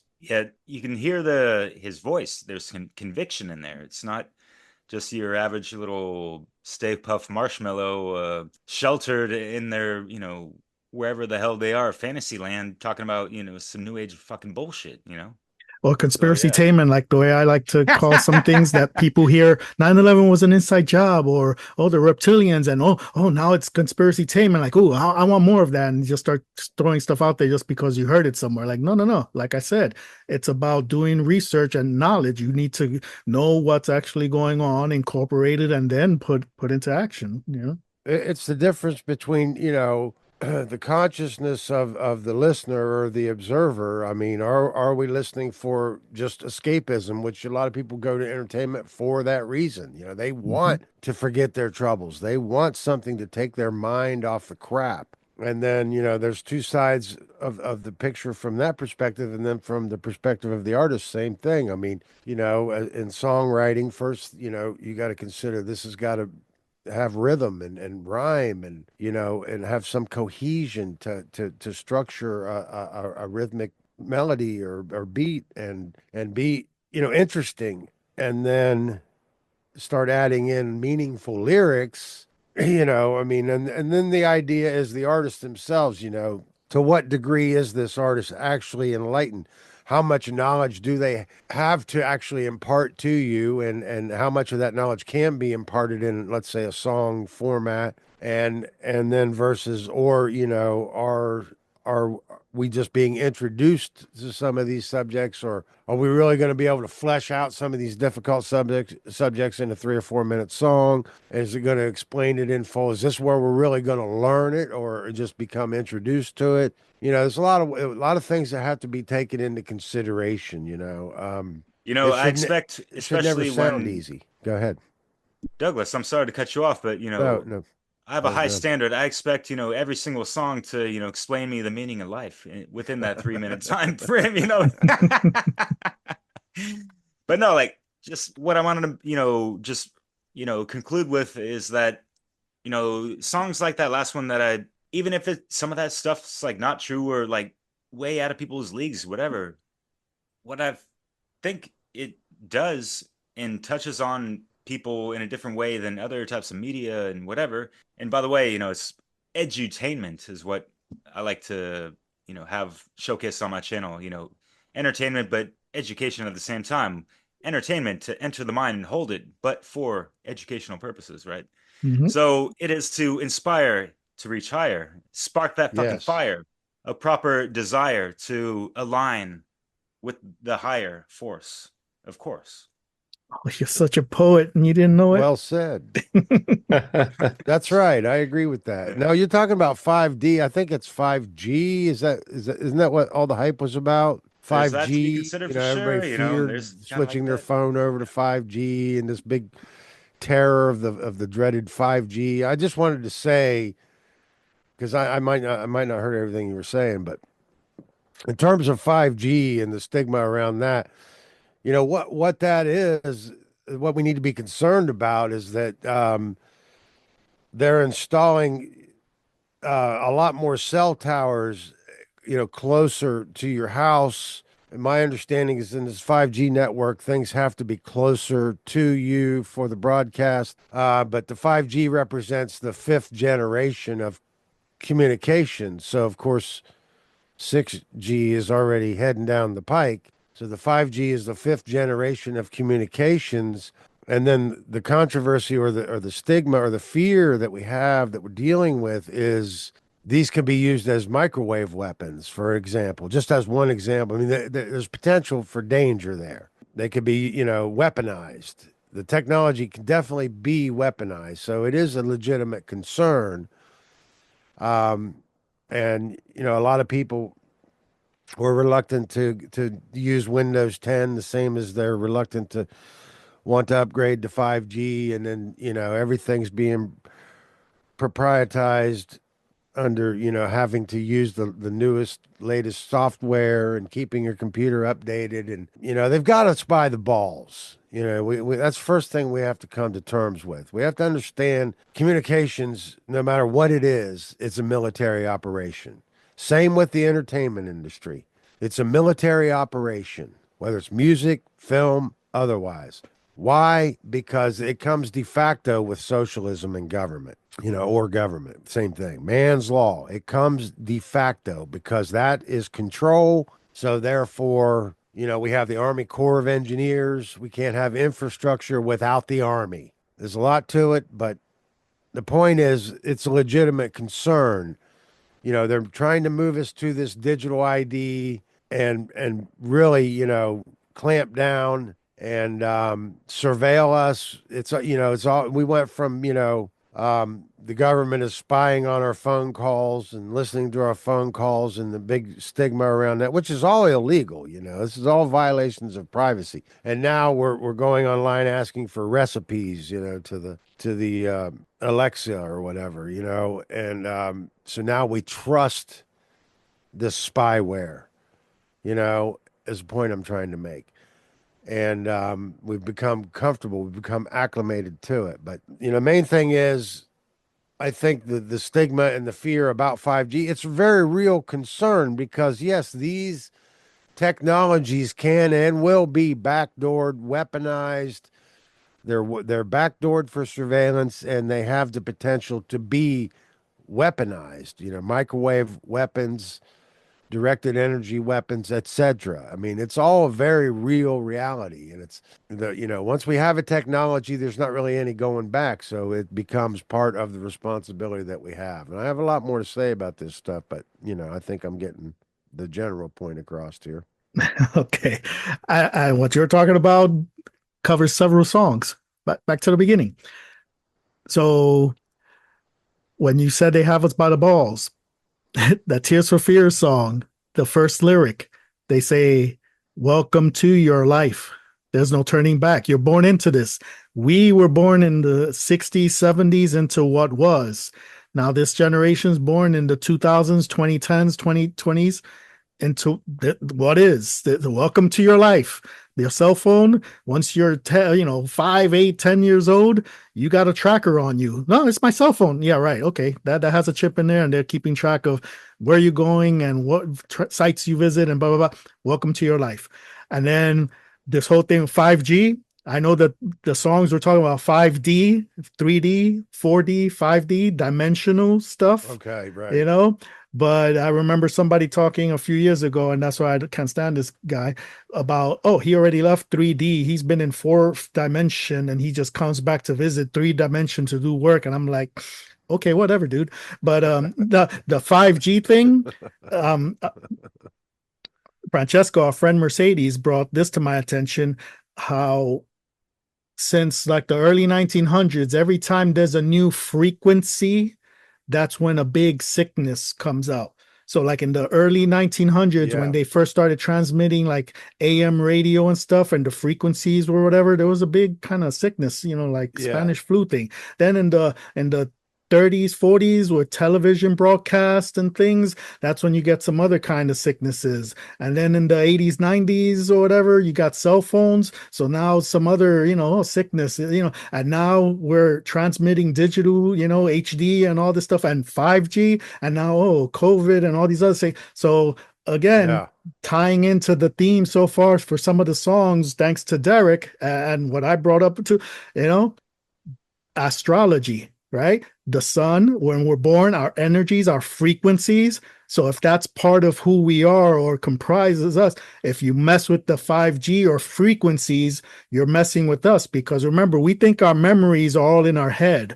And I like to think, or I'll come to the comprehension, that our brains are receivers, transmitters. We're connected to the all. Absolutely. So to recall a memory, we're transmitting, reaching out to the knowledge, to the all, and then it comes back into our brain, and then we see the memory, hear memory, all that stuff. But that's a frequency. So if there's 5G and it messes with that, whoa, look at all the Alzheimer's, memory loss, psychopathy, mental issues all around, because who we are is being tampered with, and we don't even know who we are. We think, again, my brain, my body, this is me. No, you're connected to something else. We're connected to the all. And if that connection gets fucked with, you are fucked with species. And we are definitely in a big EMF soup now. Yeah. So right, and that definitely indicates that our bodies adjust and adapt to the new onslaught or assault of frequencies. Hence their fear of humanity, how powerful we are, that no matter how much they constantly keep messing with our water, with our air, with our food, with the frequencies we're in, we're still here, and we still able to manage. Something's wrong. Something needs to be done. And they can't get that perfect THX 1138. Even there, once he stopped taking the meds, hey, something's wrong. It's part of we're built that way to, aspects of God. We're aspects of God. That's what I think those lyrics in that song was. We see when we sleep, it's the we that are watching us, kind of is like, yeah, they're people trying to fuck with us, and they know they're part of us and we're part of them, and like, stop it, just freaking stop being assholes. Stop trying to rule the world. Well said. Yeah, good point. Real quick, when you talked about, going over the frequencies and the dates and periods where there is, this, scandemic, right? Mm-hmm. The Invisible Rainbow. That's a great book that references a good amount of those as well, especially the Spanish flu. That's such a fucking psyop and whatever. Who was the author, if you can recall? Oh, The Invisible Rainbow. I think it starts with a F. Finster, something like that. Yeah, Furstenberg, I think. Ah, okay, yeah. Far off, but... If I'm not mistaken. People got to bear witness to this, wonderful reflex of like get keyed into something. And have you guys seen this fucking shit on Facebook of like these sponsored ads? Like, don't put your bio link in the description. No one wants to do that. People are too lazy just to do a couple clicks and a scroll. They've been scrolling all day, but they can't do an extra click and a scroll for your little fucking bio link. You got to do our AI fucking bullshit. Fuck out of here. Do you see what the fuck we're doing? We use our hands. We have computers. We, use technology to the best of our fucking abilities for, to put out proper shit to inform others of all this fuckery and how we can, better ourselves and build that hermetically sealed society, as I like to say. Anyways. All right. Who do we have now? You want to go with another one of Douglas's? Do you have another track, Douglas? Yeah, I got three more. Let's go ahead and play the Devo track. It's Secret Agent Man. All See right. what happens with this tune. All right.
secret agent man. Secret agent man.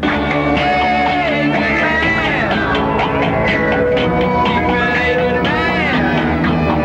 They give me a number, but they take away my name.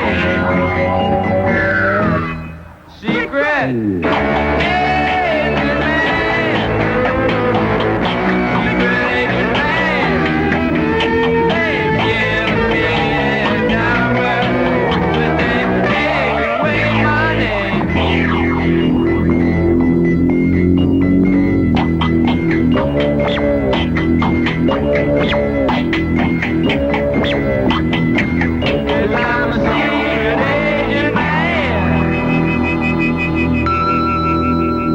What's the messages here, Douglas? Well, this is an audio only show, so we're not going to see the video, I guess. But there's so much nostalgia in that video for me; it's mind blowing. I mean, but yeah, I mean, this is kind of a spoof, like an early Yankovic of a classic song, which was probably inspired by the James Bond theme, and it had the classic riff, sort of.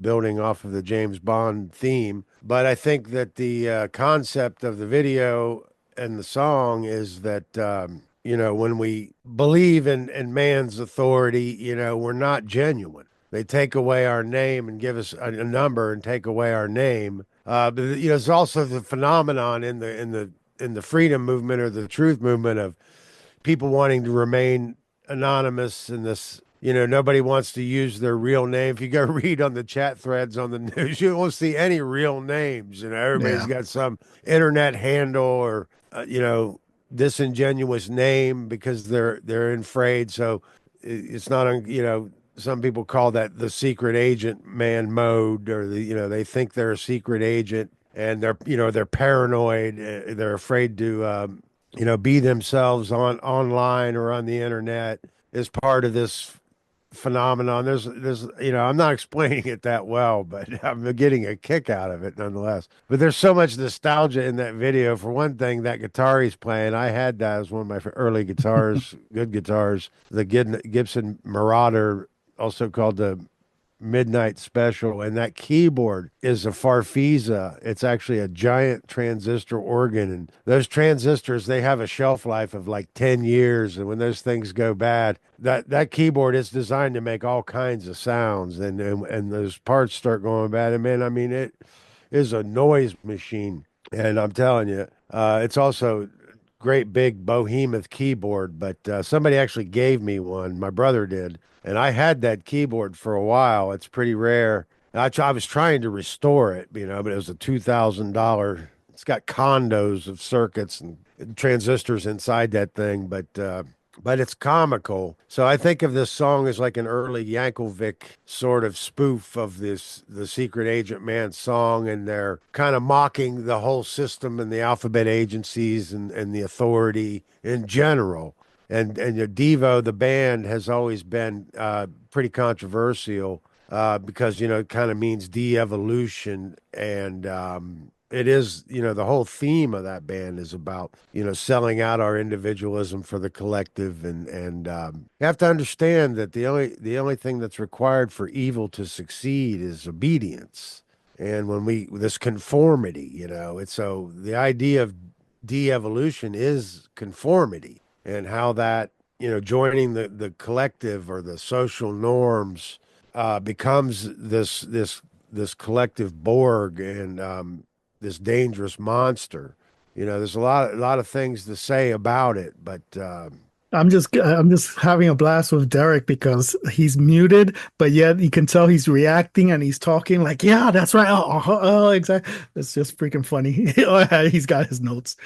But yeah, I noticed what you're talking about, Douglas, because Devo, de-evolution, it's also going backwards to being monkeys again. And if you notice in that video, they had monkey mask at parts there. So it's devolving back to being monkey. That's right. And then the thing about giving up your name, giving a number and taking the name back kept kept me thinking about that show, The Prisoner, of him Right. saying, I have a name, not a number. I'm not a number. I'm gonna, so There you go. yeah. We played that in Yes. episode 1. That was the closing track, "The Prisoner" from Iron Maiden, which starts with the dialogue from The Prisoner. So I think that's Patrick McGowan that was the star of that show.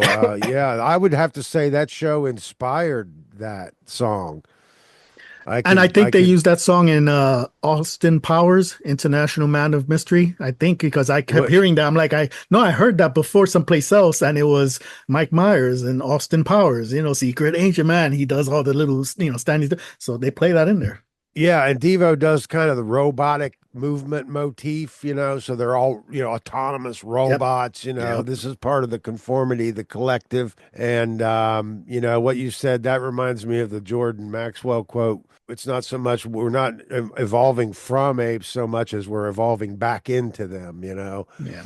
And, but there's a lot of things, about Devo. They probably weren't expected to reach this level of success that they did. And, all those guys were genius musicians. They all went on to be great producers and solo artists. And they were all kind of geniuses, and that whole band was kind of ahead of its time. And I think, a lot of normies, so-called, really never understood Devo.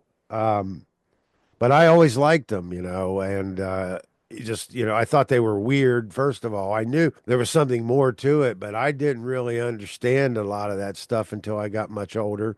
But looking back, I really appreciate it. I really love that song. I love everything that band was doing. And I do think that it was conscious raising in a lot of ways, just by presenting us with, the particular dilemma of the technical age and, and this occultocracy that we find ourselves in. There's a lot of basic, fundamental fallacies that we're trapped by, living in this collective authoritarian, new normal, as they call it. So, yeah, go ahead. Don, I wanted to talk about the last sure. song real quick because, like Devo, for me, they kind of represent that, that 80s the synthesized, Robotnik type of, style of that music. And it was really interesting. I really appreciated their style. Of course, I've only, folks are more, they only know of, rather, sorry, of, Whip It and, anything that's just playing on the classic nostalgia radio, whatever the fuck. But even then, like you mentioned you were talking about conformity, and I was writing down uniform costumes as you said that. And it's like they do a lot of satire, it seems, and it's kind of like showing a mirroring, the absurdity of society, and like possibly like the Orwellian times to come, in a sense. And so I like that. And like you see every band member dress up the same. It was like the uniform costumes in a sense. But yeah, Douglas, I really appreciate. And like for me, yeah, I've been more hip hop. I was born in '83, so I listen to a lot of different types of music, especially '80s and stuff. Yet I never really took the time to research and look into like especially rock bands or even alternative much, as far as like what these individuals have done, in and outside of the bands. You just kind of see the name of the band, and and obviously with MTV, and I noticed with these music videos, they focus so much on like the lead singer and like the all the other folks that are, it's like a team, right? There's no I in team in a sense. Yet, it's like it's a psyop in a sense of, the focus on like this, the fame, to be the singer, go viral and that kind of stuff, and get that attention, the sex appeal, and blah blah blah. But anyways, they talked about seeing sky, going back to the song, Secret Age Man. We're surveying and trying to control the sea and sky. And of course, that's just part of the components of the whole full spectrum domination surveillance and control. And yeah, it's funny how these things get spun off into like a fun little cheeky groovy tune and all that stuff. And yeah, it's like, I don't know, sometimes it's just ironic sometimes, you know, people dancing to lyrics that are exposing the state of slavery we're in, yet we're still oblivious to it. You know what I mean? Anyways, so yeah, the monkeys he was talking about. What happened to there's two monkeys slapping a woman's booty in the video? Like, what's up with one that? One of the pallets was the Chinese. One of the Yeah. pallets was like the Chinese ping pong packet. Yeah, I wasn't going to try to really fully analyze the video, but I think you nailed it. trying to either, It yeah. is satirical, and That's something I noted. Yeah. Anyways, it is, you know, making light of, you know, taking ourselves too seriously, formalizing things too much. You know, the bureaucracy is a real danger, and they kind of represented a blue collar working class, and a conform modality. You know, showing all of them showing up in a beat up American car and arriving at the warehouse factory to, you know, do a hard day's work and, you know, put in your 9 to 5 and just, you know, go home, watch some TV and just, you know, living the dream and all that, as they say. But yeah, I mean, it's a pretty serious issue when you start to take a look at it. And, you know, these guys aren't your average everyday, you know, band. And what you were saying about, you know, back in the days of rock and roll and all of that, yeah, it was only the singer that anybody knew their name. You know, the bass player, drummer, and the guitar player, you know, they had a hard time, you know, being recognized and getting any notoriety. And that was definitely a real dilemma, you know, back in the day. And but these guys, they were all individually fully capable. They all went on to be successful producers and songwriters, etc. But you know, they were from Akron, Ohio, which is real close to me. I'm in Columbus. But you know, in a way, they were ahead of their time. You know, I always thought that, and I don't think that was a song that ever got any notoriety. Like you said, the more popular songs, but they did get some MTV play and some radio play, you know, on a few songs, but they were always a little bit underground, even though they did go mainstream, which is kind of strange. They were definitely alternative, you know, they were not, you know, conformed. And I do think that they tried to break the mold, and I think they did a good job of it. And you know, there's a lot I could say about those guys. They're a trip, total trip. That's why they whip it good. Right on. with those hats. Yeah. All right, Francesco, what are we doing? Yeah, I think it's time for your track now. Okay. Yes. Kind of keeping in pace with some of this conversation here. I think this fits in slightly, maybe because this is going to be completely left field, changing it again. This is from like 1990, 92, somewhere around there. I first heard this CD when I was in Okinawa in the Marine Corps, and this is kind of house music, you know, the dancing house, you know. Now they consider, oh, it's that gay music. Like, no, it's got high energy. It's good. This track, I like it. I've always listened to it. I paid attention to the lyrics, and the first 3/4 of the lyrics, I was like, huh, oh, interesting. The last quarter, maybe, but for the most part, the lyrics are kind of like very interesting that they put that in here. So this, I didn't pull up the YouTube video. I have the MP3 of the audio, and I found the lyrics. I have them on screen, so I'll share it with you guys so we can scroll through it together. And this is from CNC Music Factory, Clavels and Co. There were two guys, producers, rappers, DJs, whatever, music makers, and they would have various artists on their albums, and it was high energy dance stuff and good beats and stuff.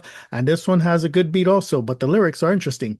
Martha Wash, she's one of the singers with like a high pitch voice, you know, like very strong voice.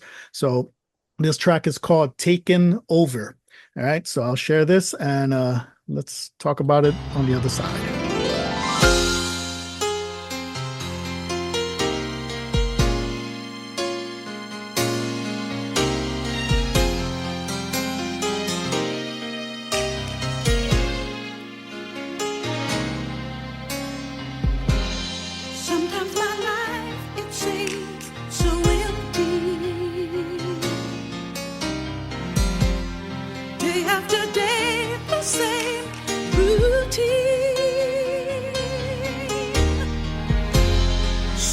many bills to pay, it scares me.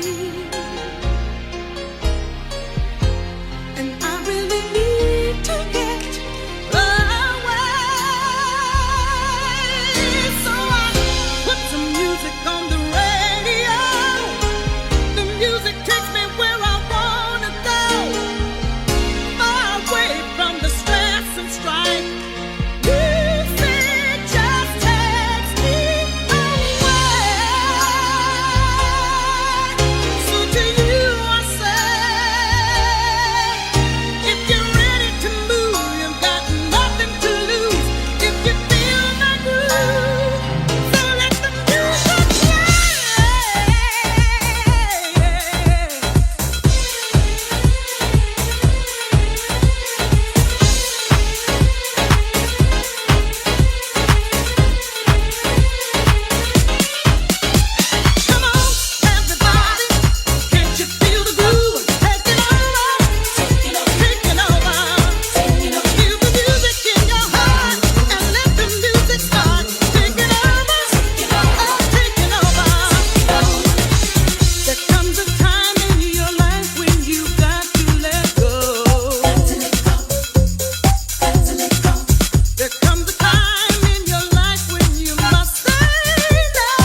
I know that kind of probably caught everybody by surprise. Like, what the hell?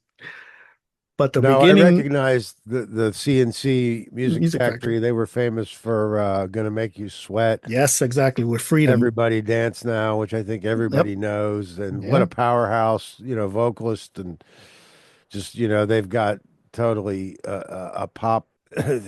It's unstoppable. That's the level of talent, and definitely recognizable. So. Yeah, so this caught my attention, just the everyday stuff right here, everyday life, feel empty, the bills you got to pay, got to get away. So I'm thinking, music, escapism, it's escape. But music can also lead you, to truth, hence our podcast here, so it's interesting. And then just what stood out here, the lost word. There comes a time in your life when you must say no. Got to say no, got to let go. And I was like, hello, that song has the lost word in there. So I don't know. I see. Yeah, right on. Yep. So I don't know. I just like it. And then here, I think they changed the words here, finally meet someone who makes you feel right. It's a relationship. And I think the words, they changed them here. I think it's that he has a wife and kids or children, but they changed something here, the lyrics. See, he's got the right to hear. No, he's got a wife and kids, I think. That's what it is. But this here, what is it? But then you find that there's another person in the shadows. See? And the one you've been in love just happened to, I don't know. But the shadows is that dark, the darkness, the shadow work kind of thing. So that's what I attribute that to. But I don't know. I like the song and that part right there with no and Bills, bull, ball. So I thought that was pretty interesting. Comments, remarks, anything? Yeah, I'll go real quick because like music like this, there's something about those 130 BPMs or something around those ranges and all that. And just how many times have you heard like get the music, get the groove, make you move, and da-da-da-do is so smooth, and and that's fine, whatever. There's like energy behind it, and it's much more of a positive thing, whether it be escapism or whatever, as you mentioned. But I saw that like the music's taken over, like the energy, it's taken over. It could be possibly like the dopamine or adrenaline rush that the listeners are having, and there's a specific type of energy, right? And it's like amplified thanks to the music, whatever.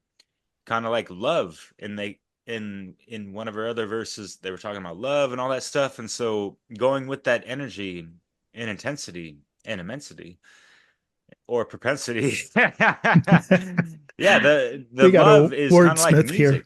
Right. And if you're in that rhythm, in that groove, it's a wonderful, harmonious thing to be being in that dance of life, I guess, but also she's talking about some real shit as well, and like persevering through those things and being able to also have that energy at your side to, work through it, navigate, whatever. Right. So, yeah, that's kind of what I kind of concluded my thoughts about it. Yeah.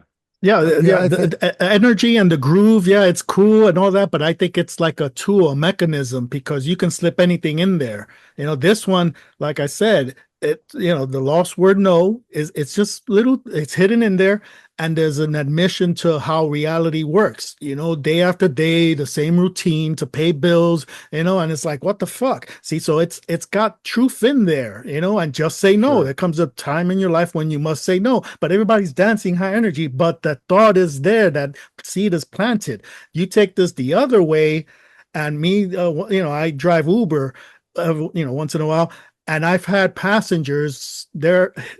This is a quick little, side note, but I pick up from Grand Canyon University here in Arizona. That's a Christian college.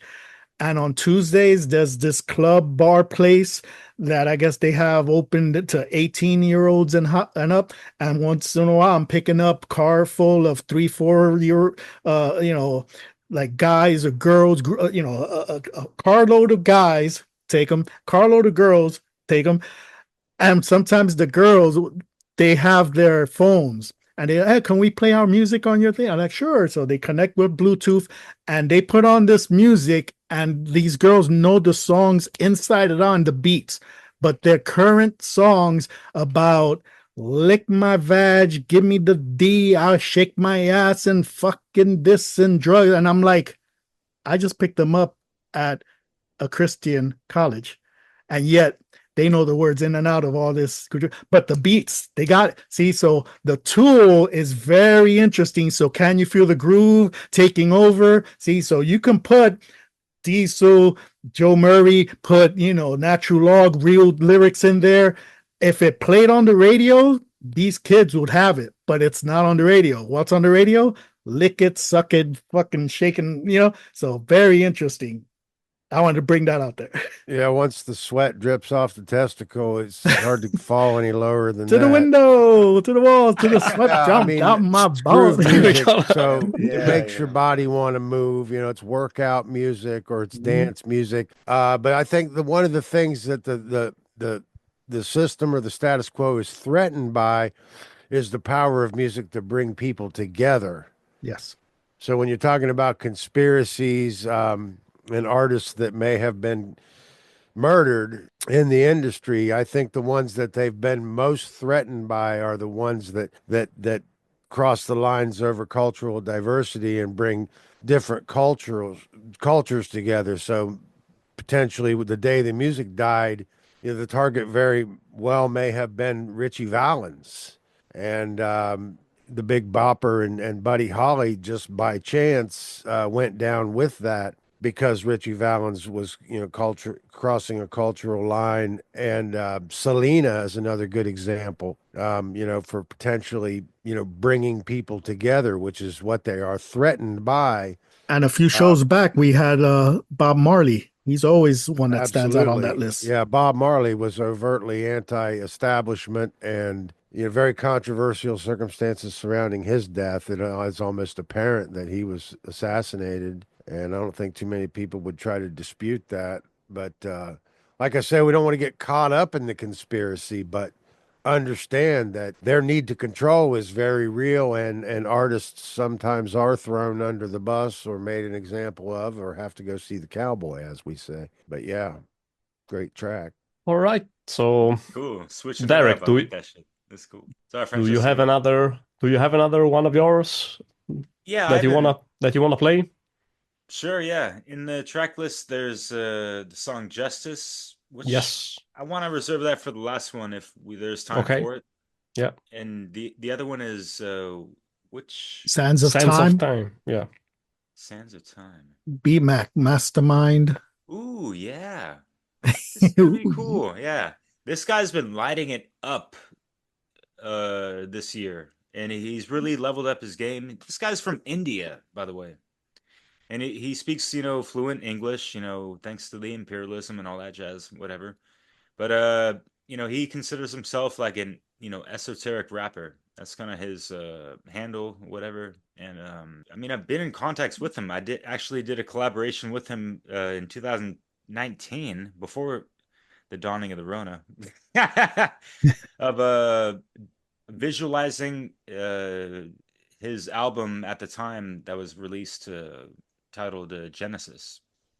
I forget the subtitle, but yeah, so that was really interesting, and just being in connects with cool conscious cats, artists, creators. It's wonderful, so yeah, and just being with y'all is such a honor and delight as well. So yeah, without further ado, that's all I got to say.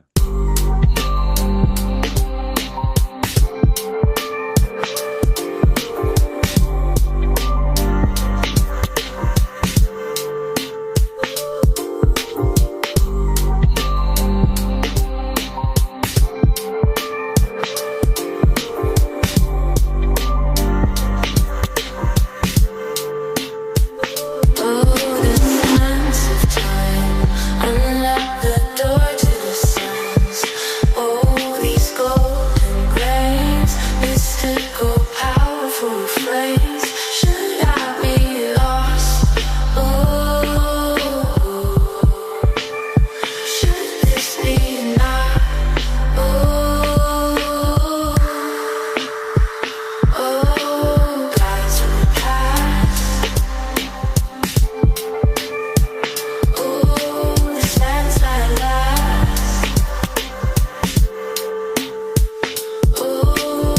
Picture this, an artifact so rare and profound, holding the power to traverse history's sacred ground. We're time-traveling nomads, wandering through ages past, witnessing the moments that shaped our world so vast. From ancient civilizations to modern-day scenes, we bear witness to the mysteries that sculpted our dreams. We walk amongst the greats, unraveling the humanity's fates you never hate. The sands are our compass, guiding us through the lines, unlocking secrets, unveiling the truths that time were historians, philosophers, seekers of knowledge, rewriting the scrolls, turning the pages of this cosmic college. These aren't mere grains for revising what's dated. They hold the elixir to conquer what's faded. Sip from the sands and immortality's your prize. Drink deep and emerge anew, defying skies. We're alchemists, crafting philosopher's stones from these cosmic sands, forging infinite thrones, rewriting destiny's scrolls with each breath we inhale.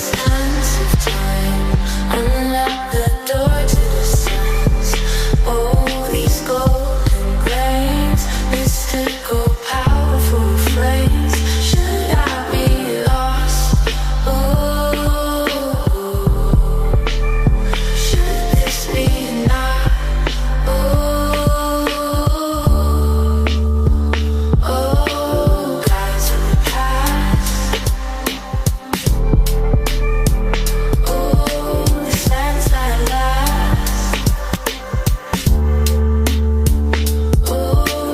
Flawless wielders of eternal life will never fail. Zoom in between atomic fabrics of space and time, where these sands reveal their true form, celestial line, tachyonic particles vibrating at light's paradigm, giving us mastery over the fourth dimension's terra minds. We control the clock's mechanics on a subatomic scale, compress or expand, warp or derail the flow without fail, slide through wormholes, hop channels, surf along tight beams, chronological tamers with these nano-psi dreams. So however you frame it, sands are our sacred find, holding the future while connecting to history's spine. We guardians. Well, that was obviously cut off. Damn, Too much truth, man. Too much truth. Yeah. Somebody pulled the plug on that one. No, he's been trying to have more respect for his artwork. I don't think he's one of those starving artists, I think. And even, channels like his and mine, we're getting peanuts for views for our, projects and all that jazz. He's reserving things more for like Spotify, I believe, which is, I got no qualms with. It is what it is. But yeah, that song was pretty cool and pretty smooth. I should have had you play the other song because it's a little more upbeat. This one's kind of like stark contrast from the last track, which is totally fine. It doesn't matter. Not like it's got to be some kind of free flowing thing, but yeah, there was like that evocation of the awakening and assembling of ancient knowledge, which I really appreciate in that song and how he breaks it down. And he has much more of a British accent than what he usually has his songs, rapped in or whatever. But yeah, it was cool. I'm curious as to what you guys thought. Yeah, I mean, it had a great beat, and I want to say something about that. I think a lot of the attraction with hip hop and rap music, especially hip hop, is the swing beat, and that is a very good swing beat. And what that means is that you don't play the in-between beats on the intervals. So you Snoop Dogg is a great example. Nobody can swing the beat farther out than Snoop Dogg, and that's why he really is one of the best at the craft, because he really understands the swing beat. So a lot of people don't understand rock and roll, for instance, because rock and roll implies that you're swinging the beat. And I'd say AC/DC was the last real rock and roll band that did swing the beat. And most of the other bands, like Rush is a good example, never swings the beat. It's all straight forward on the beat. AC/DC actually did swing the beat. So that is rock and roll, where I would classify Rush as more just rock. So a lot of bands categorized as rock and roll don't really swing the beat and shouldn't really be categorized as rock and roll because they're not swinging the beat. So understanding the swing beat is important because that's a big attraction with that kind of music. And I think the drums in that were electronically generated, but nonetheless, that's a swing beat. And that swing beat is the attraction. It really, it sets a groove. It really pulls you in, and it's powerful. So anyway, that's what I had to say about it. And yeah, the lyrics were very interesting. So not normal, everyday, mundane lyrics. Talking about at least real subject matter, and that's always refreshing. Yeah, Sands of Time. I've been noticing the last couple of weeks, time is popping up a lot in my awareness. Not to mention Francesco and Douglas. Last week, I played you guys a Hans Zimmer piece from the Inception movie. Yeah. And yesterday, I saw a film in the theaters called We Live in Time. Next Friday, Robert Zemeckis has a new film coming out with Tom Hanks and Johnny from Forrest Gump. It's called Time. And all it is a camera set in one spot, and it just shows time lapse.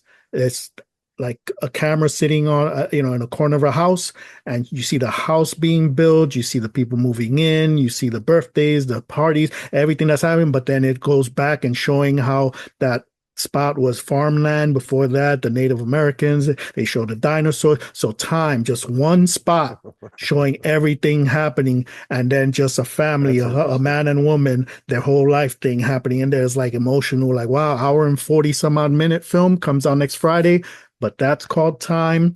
We Live in Time, Sands of Time, time. I'm like, time is popping up everywhere for some reason for me. So that makes me go ahead, Francesco. No, I just said it's of the essence.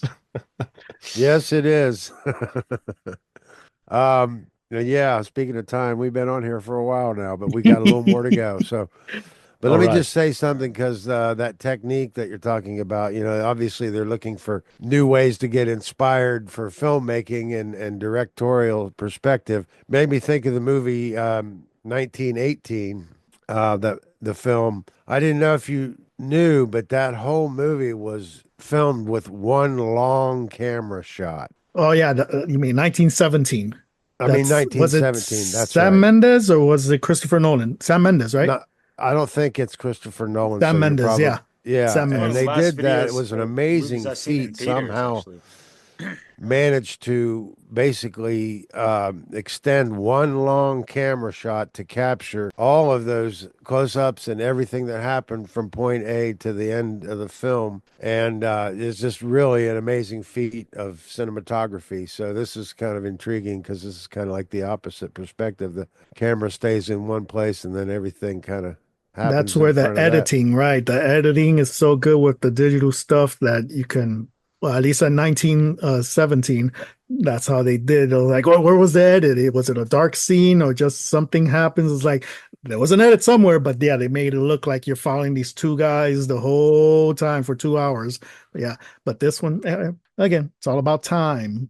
Yeah, speaking of which, real quick, I wanted to mention, like, for me, just the whole thing with that song and a lot of what I've done, because I've, since 2000 and I started the first one, time is of the essence.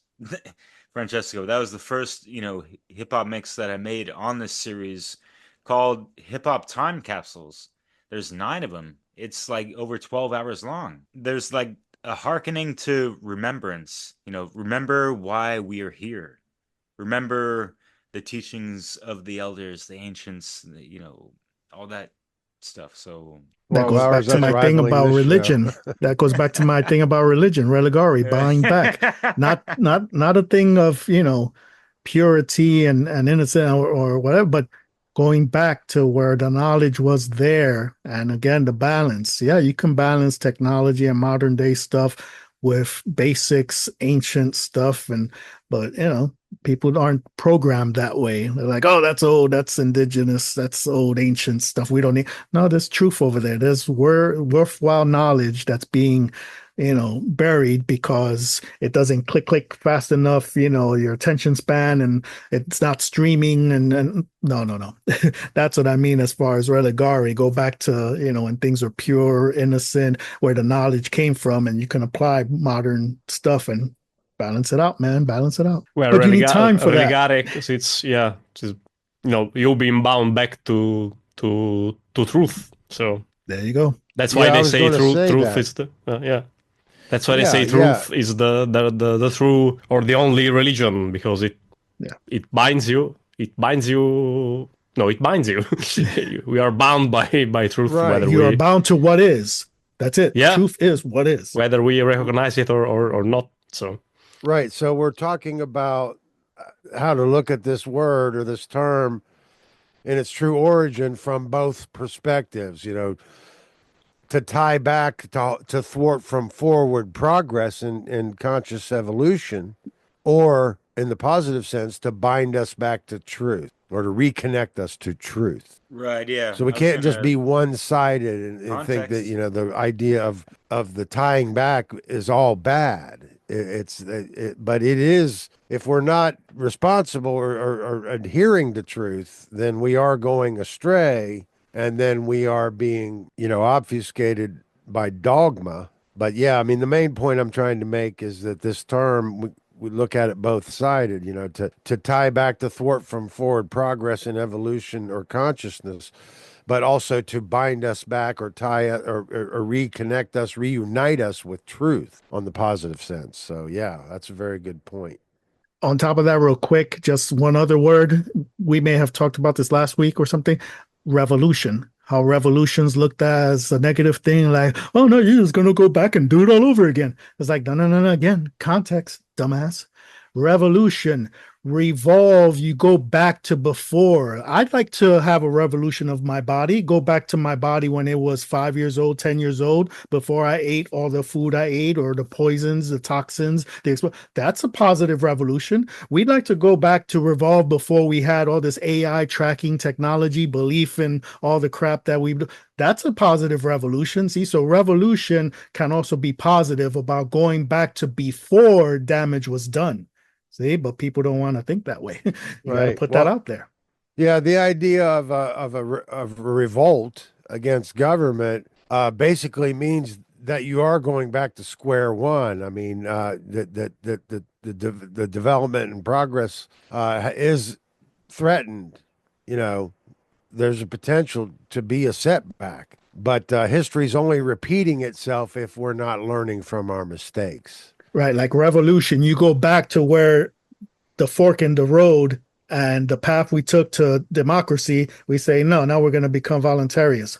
Now as a revolution, go back to a point where we can change something. And now we may go into a different path that's like, oh, this might be better. Good point. Yep, I agree. All right, so I think I'm going to stop with the lyrics. I brought this up last week, and I will elaborate on it better in detail. Hans Zimmer, Time from Inception. And I think before I play the song, I should explain why I think it's important, even though it doesn't have lyrics. If the mindset is there, then you can maybe hear something.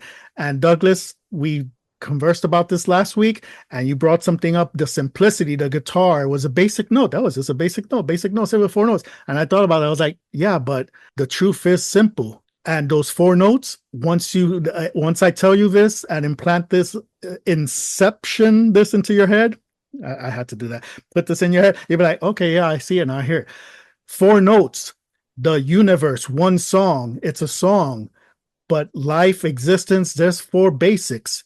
So yes, there are 4 notes on the guitar, but almost all the instruments in this song just play 4 notes. Ding, ding, ding, ding. 1, 2, 3, 4. 1, 2, 3, 4. Or 4 chords or 4 things. Yeah, and 4 chords. when you look at it this way, I told you the song Time, it's about life.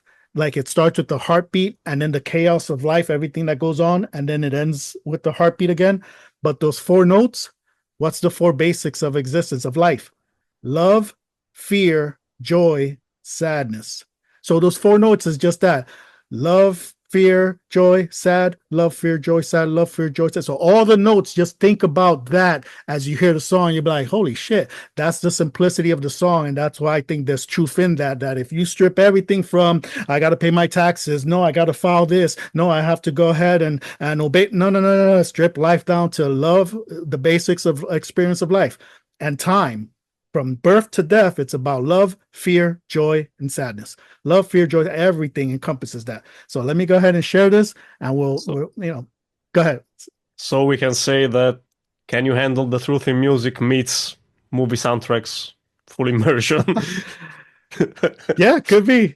It was inevitable. It was inevitable. It's a good hybrid.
All right. So that was Time by Hans Zimmer from Inception. So hopefully some people will notice my description or interpretation or my way of hearing that song. Because I tell you, I saw him live a few Fridays ago in LA, saw him perform that. And on the drive back, I listened to that over and over, the whole, live in Prague audio. And every time I heard that, for some reason, it brought tears to my eyes, because when I would hear it, I would hear it with that impression in my head of my life. I was looking back at, just being born, the first heartbeats, whatever, the first knowledge I learned from my parents, then school, then high school, then joining the military, and then, just all the chaos of life is everything. It's in that song. And then, it can lead up to, to your deathbed. At the end, everything just comes back down to you by yourself, whatever, just your body and, your final heartbeats. And that's it. The time, your life, whether it's 10 years, 90 years, and all the experiences. So that's why, depending how you hear this, so what you apply to this song, it can just be, oh, that's just a movie soundtrack. You're making too much out of it. Or you can dig it and get into it and be like, holy shit. And it's powerful like that. So that's how why I thought I'd bring this into this. And like I said, synchronistically, time is all over the place. The previous track, Sands of Time, and then time everywhere.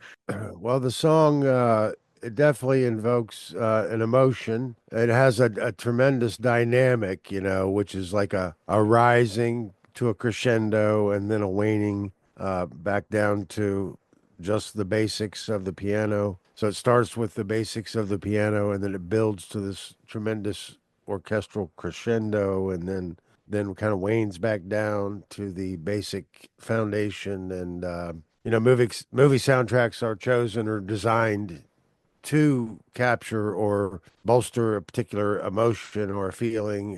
That's why I've always loved soundtracks, because in songwriting, I wanted to be able to achieve that. I wanted to match the music to the emotion. So they, identified with John Carpenter's Halloween early on, because those couple of simple notes there invoke so much fear, and music has that power. But yeah, that song has an incredible dynamic, and seeing that live must have been awe-inspiring for sure. Yep. One other thing I'll throw on top of this was that it made me realize, when it comes to life, looking at your life and the time you have, now that we're focused on time, what are you giving that time? It has to matter. What you do with that time has to matter. And we've been hijacked to think that it matters as far as how much money we make, how big of a house we have, the type of car, the model, trophy, wife, husband, whatever. All those, that doesn't matter. That's really not what matters is what we do with our life that's gonna make a change, or did we improve, leave this world better than when we got here, or worse? That's what matters. And I'm reminded of Titanic. The scene in Titanic towards the end, when Jack is floating right there, and Rose is on the little piece of wood, and not even that, it's him dying and leaving it for her, that for her to continue, and she lives her life, and does things in her life materialistically, but she does things with her life.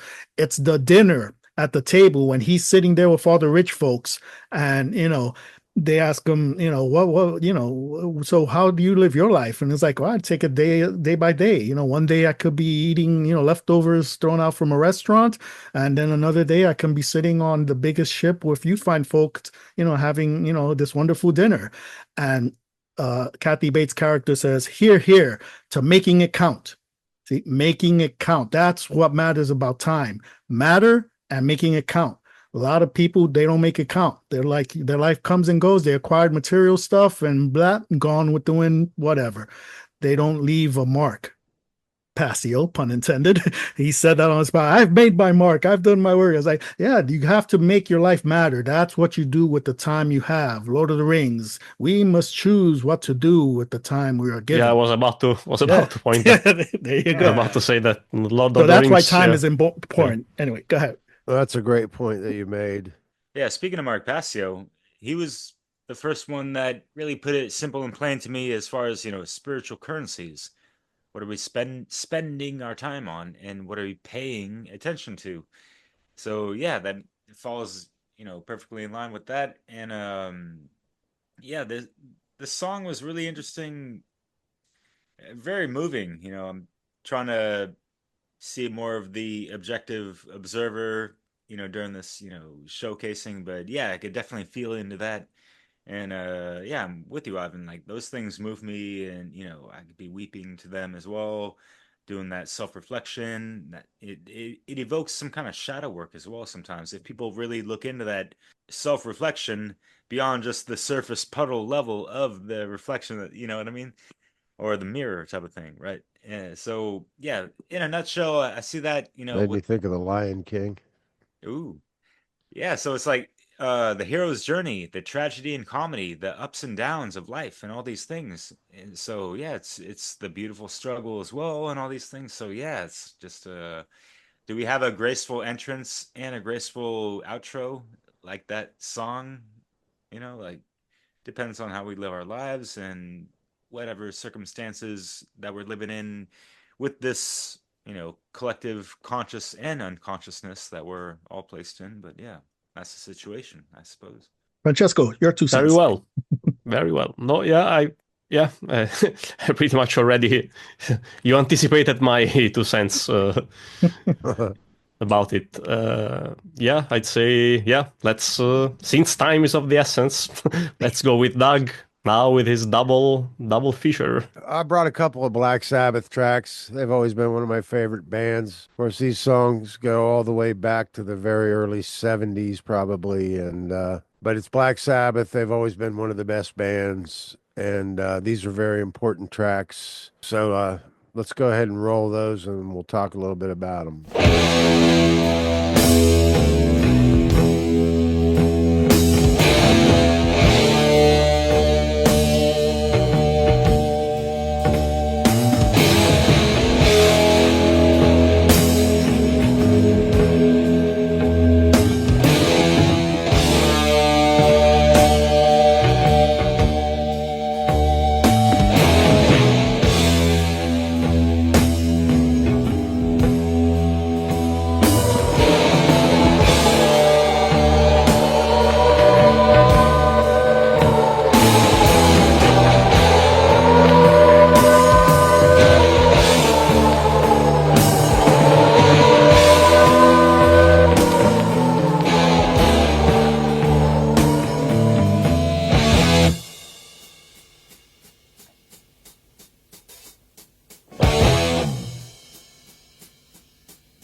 Gathered in their masses, just like witches at black masses. Evil minds that plot destruction, sorcerer of death's construction. In the fields of bodies burning, as the war machine keeps turning, death and hatred to mankind, poisoning their brainwashed minds. Oh Lord, yeah.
darkness world stops turning, ashes where the body's burning. No more war pigs have the power, and as God has struck the hour, day of judgment God is calling. On the knees the war pigs crawling, begging mercies for the sins. Satan laughing spreads his wings. Oh Lord, yeah.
So Douglas with Black Sabbath, why the hell did we play those songs? Well, we got a good diversity of, material here. That's always been one of my favorite bands. As far as War Pigs, I mean, I'll comment on that. Generals gathered in their masses, just like witches at black masses. We talk about the world being run by the dark occultists and the idea that, the Romans won't scratch their ass without holding a ceremony and everything in ritualistic fashion. And, it definitely speaks to a lot of Mark Passio's work on the dark occults, which are the social engineers, aka dark psychologists, the people using psychology as a weapon to control people's minds, to lead us into a political agenda, which is usually warfare and political or religious wars or otherwise, is serving the status quo. And, the idea of the bloodlust, these people that want these wars have that bloodlust. They're psychic vampires, they're energy vampires. They know that in order, for the power to fall in their lap, so to speak, all they have to do is demoralize a population. So that's the modus operandi, is to degrade us or to degenerate us, or, to demoralize them, dehumanize us. There's a lot we could say about it, but the idea that they have this bloodlust on a grand scale, and it's a giant blood sacrifice, or a sacrificial ritual, if you will, the idea of war, and that it's guided by a cult hand that eludes the general masses, and a lot of people lose family members in these wars, and they have a lot of reasons to be vested in it. The idea that people want to stay vested in the lie that is man's law or man's authority is their whole worldview is built on that.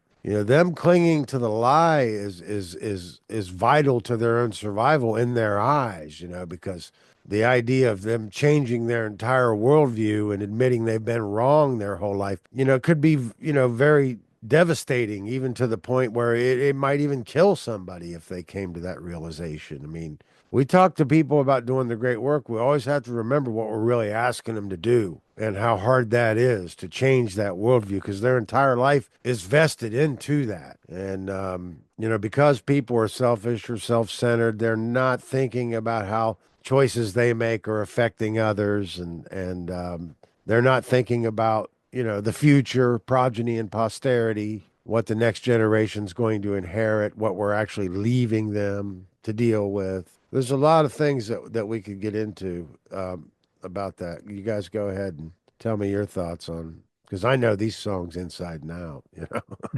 Well, what you just said there, that ties into some of what we've been talking this whole show. I was thinking of the what you're born into, that little piece about where you were born into this, into this reality. So now if you're 20 years old, plus or minus, it's all about selfies. Me, the selfies. You don't care consequences that were done by parents, grandparents, great aunts, and consequences of you just being all selfie, what consequences that has in the future. Because when it's all about me, that's a detachment from, you're being part of the all. They focus on the individual, satanic, selfish, you, individualism. Yes, individuality is important, but remember the balance, that the whole is comprised of the individuals.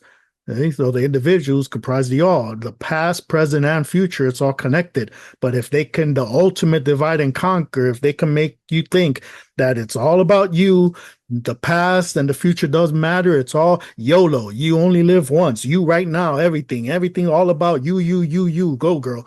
That's one of the biggest divide and conquers, because you're detached from everything. It's all about me. I don't care about that. Don't worry about it. I don't give a fuck what happens. My grandchildren and stuff, they got to fend for them themselves. Like, what the fuck? And that's the world we live in. People all just selfie, me. So that's the big detachment. All right. Well, since you put it that way, I have to say that obviously the attack on the individual, because it is the collective versus the individual. So they're going to demonize individuality as selfish, you know.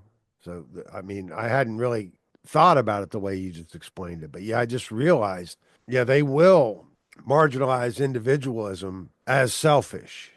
Yeah, they've already done that. In fact, if you hear all the many of these alternative gurus or gurus of dissent, as I call them, they mention individualism as one of the main problems of this society, which I have to disagree with, and it's kind of a dangerous rhetoric to get into because, again, as Douglas said, it's the demonization of the individual. That's part of the cognitive dissonance. Remember, though, because while they do that, they're putting out TikTok, Facebook, Instagram, individualism. But don't forget LGBTQ. You know the alphabet stuff: equality, duality, inclusive. See, so they're putting out mixed signals. Yeah, we're all one. But see, that's about more like selfishness and self-centered. Egoism, etc. I won't say, not individualism. That's really not what that's about. That's about the the recognition of the inalienable rights of the individual. So that's one thing I think people in the alternative community, or whether they define themselves as dissidents, they really must understand, because they are not understanding it. They're joining a collective thinking that they're choosing freedom. Yes. So this is how confused people are. So the real dilemma is paradoxical. The individual needs the freedom and space to grow and develop and make choices and make mistakes, to learn from mistakes. But the individual also has the responsibility to align with truth. So our abdication of our individual responsibility leads to loss of freedom. But we can't force somebody under any circumstance. We cannot coerce our brothers and sisters into compliance. Everybody needs to make the mistakes so they can learn and grow. And we don't have to do everything the hard way. Most of the hard lessons or everything in life can be learned through observation, through mistakes that other people have made. Eris and Isis. And some people will have to learn the hard way, but we don't have to do it that way. I mean, we have every opportunity to learn by observation, not to touch the hot stove or whatever. But I would say, the dilemma is paradoxical. People need to be left to their own devices, but they needed to be guided and steered towards truth, not coerced and controlled into conformity. So it's a very serious problem, because the idea is that, if you are doing the great work, you still have time in life to get all the experiences out of life. The idea of material or transcending materialism doesn't mean you don't need physical resources to survive anymore, and that you shed all your material belongings and just walk the earth. It means that you understand that the spiritual prospect has to have a place, and materialism cannot become more important than the spiritual prospect. That progeny and posterity needs to be our greatest concern over our, and that hedonism is not our purpose in life. There's a lot of things that we have to be mature about and take ourselves a lot more serious. When you hear people really trying to simplify things or put, make things sound too easy, I mean, this is where, our best minds are failing, or the media influence on pop culture is deceiving. Is that we got to take ourselves a lot more seriously, because everything is being spoke, kind of one-dimensional in that sense, like the idea of thou shalt not kill is like, okay, well, everybody knows that. No, they don't understand it. Thou shalt not murder, thou shalt not violate by taking the life of another person unjustly. But if that person is accosting you with violence, then there's a time and a place. Just as an example, these things are deep and need to be understood on both sides of the issue. So when, the media wants to make you think, oh, this is all cut and dry and everybody understands it, and it's not, and they don't, so there's a lot of things that we have responsibility, to grow up and deal with. I think we've mentioned before the thing. I know I've brought it up. Remember, the solutions are simple. It's just that they're not easy. So there's a difference between, stripping everything down to the basics. Like I said, with that song, those 4 notes, what matters, make it count. But then you can have a lot of other stuff, chaos, the complications and broadness. But when you strip all the extra stuff down, it is simple. Like Pasio has said, the truth is simple. It's just not easy. It's just not easy. We got a few pearls of wisdom and truth buried under a mountain of garbage and dogma. Right, exactly. So, we're in a real situation here. And, I'm trying to keep the show fun. I'm not trying to get too serious, but all of these songs, it's all in the context of government is slavery. It's never a moral position to take. And that implies the collective, or the idea of democracy is mob rule, which is very dangerous because that means rule by the most ignorant.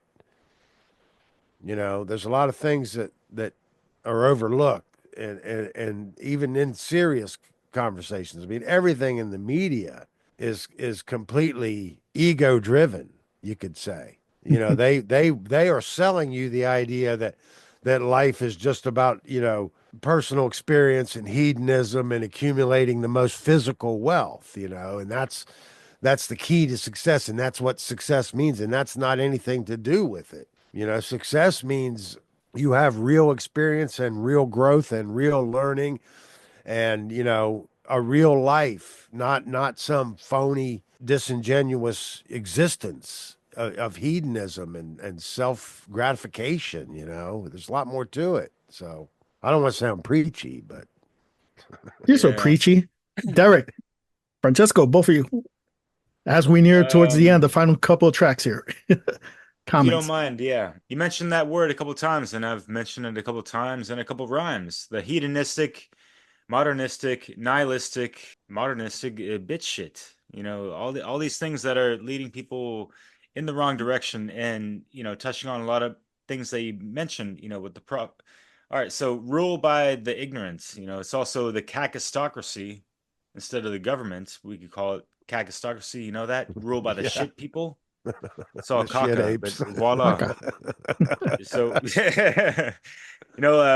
so yeah, propaganda, if we notice, they infiltrated all the subcultures, if people haven't noticed, and that's why shit's watered the fuck down, and we lose the meaning and values of certain things, as you were talking about a little bit, and Douglas, and the propaganda and the psyops, they're influencing people. You mentioned conformity. They're influencing people in the guise of, this is individual stuff with all the commercials, this and that, but it's into these echo chambers of, the lamestream, whatever the fuck, and the social conditioning, whatever flavors that they choose to propagate and promote, and all these things. Yet people believe that, it's like an individuality type of thing, but they bought into something that a lot of other people are conforming into, and so it becomes a self-fulfilling and perpetuating prophecy, in a sense. They're running the Bible like a playbook. Yeah. Going back to the music real quick, Black Sabbath. You can tell me about the meaning of the group in a second, but so what I got from the two songs, because they go kind of hand in hand, they talk about like the reckoning, in a sense, the rapture and all this stuff, Judgment and how Day, natural disasters and this and that, people are gonna, there is a little bit of that, religious, sentimental savior-esque element to it, of how like, oh, God's gonna, wash away all the monarchy and this and that because they've been out of line too much or whatever. Regardless, I mean, like, those tracks I'm cool with, because it does really move people's minds and hearts, because music pulls at the heartstrings a lot. We talked about the emotional aspect, to recognize that, yeah, like, the scales are imbalanced and all this stuff, like, things are not in our favor, and we have the have-nots and the haves, unfortunately, and it's not halvesies, 50-50. not to keep it all spliffy or nifty, but yeah, that electric funeral was interesting, and shit, I could have used that in a recent mix that I finalized. I shared this with you, Francesco. I don't know if you saw that, but yeah, almost 2 hours of music. There's no lyrics to this, but it's a music mix that I just recently released, and it's like the contrary to being in alignment to Mayat in regards to the scales. And we'll get into that later in regards to the last song that I had chosen in regards to justice. We can take that to the tarot as well and all that jazz, but yeah, let the music play, if you will. That's all I got to say, if you will. Oh, the lyricist. You're so cool, Brewster. Takes it back to that radiation about that everybody wants to rule the world. Yes. Atomic stuff. So you have a line here, you'd better hide from the atomic tide, turns people into clay, radiation, minds decay. And then the other one here, fading moon falls upon dying world of radiation.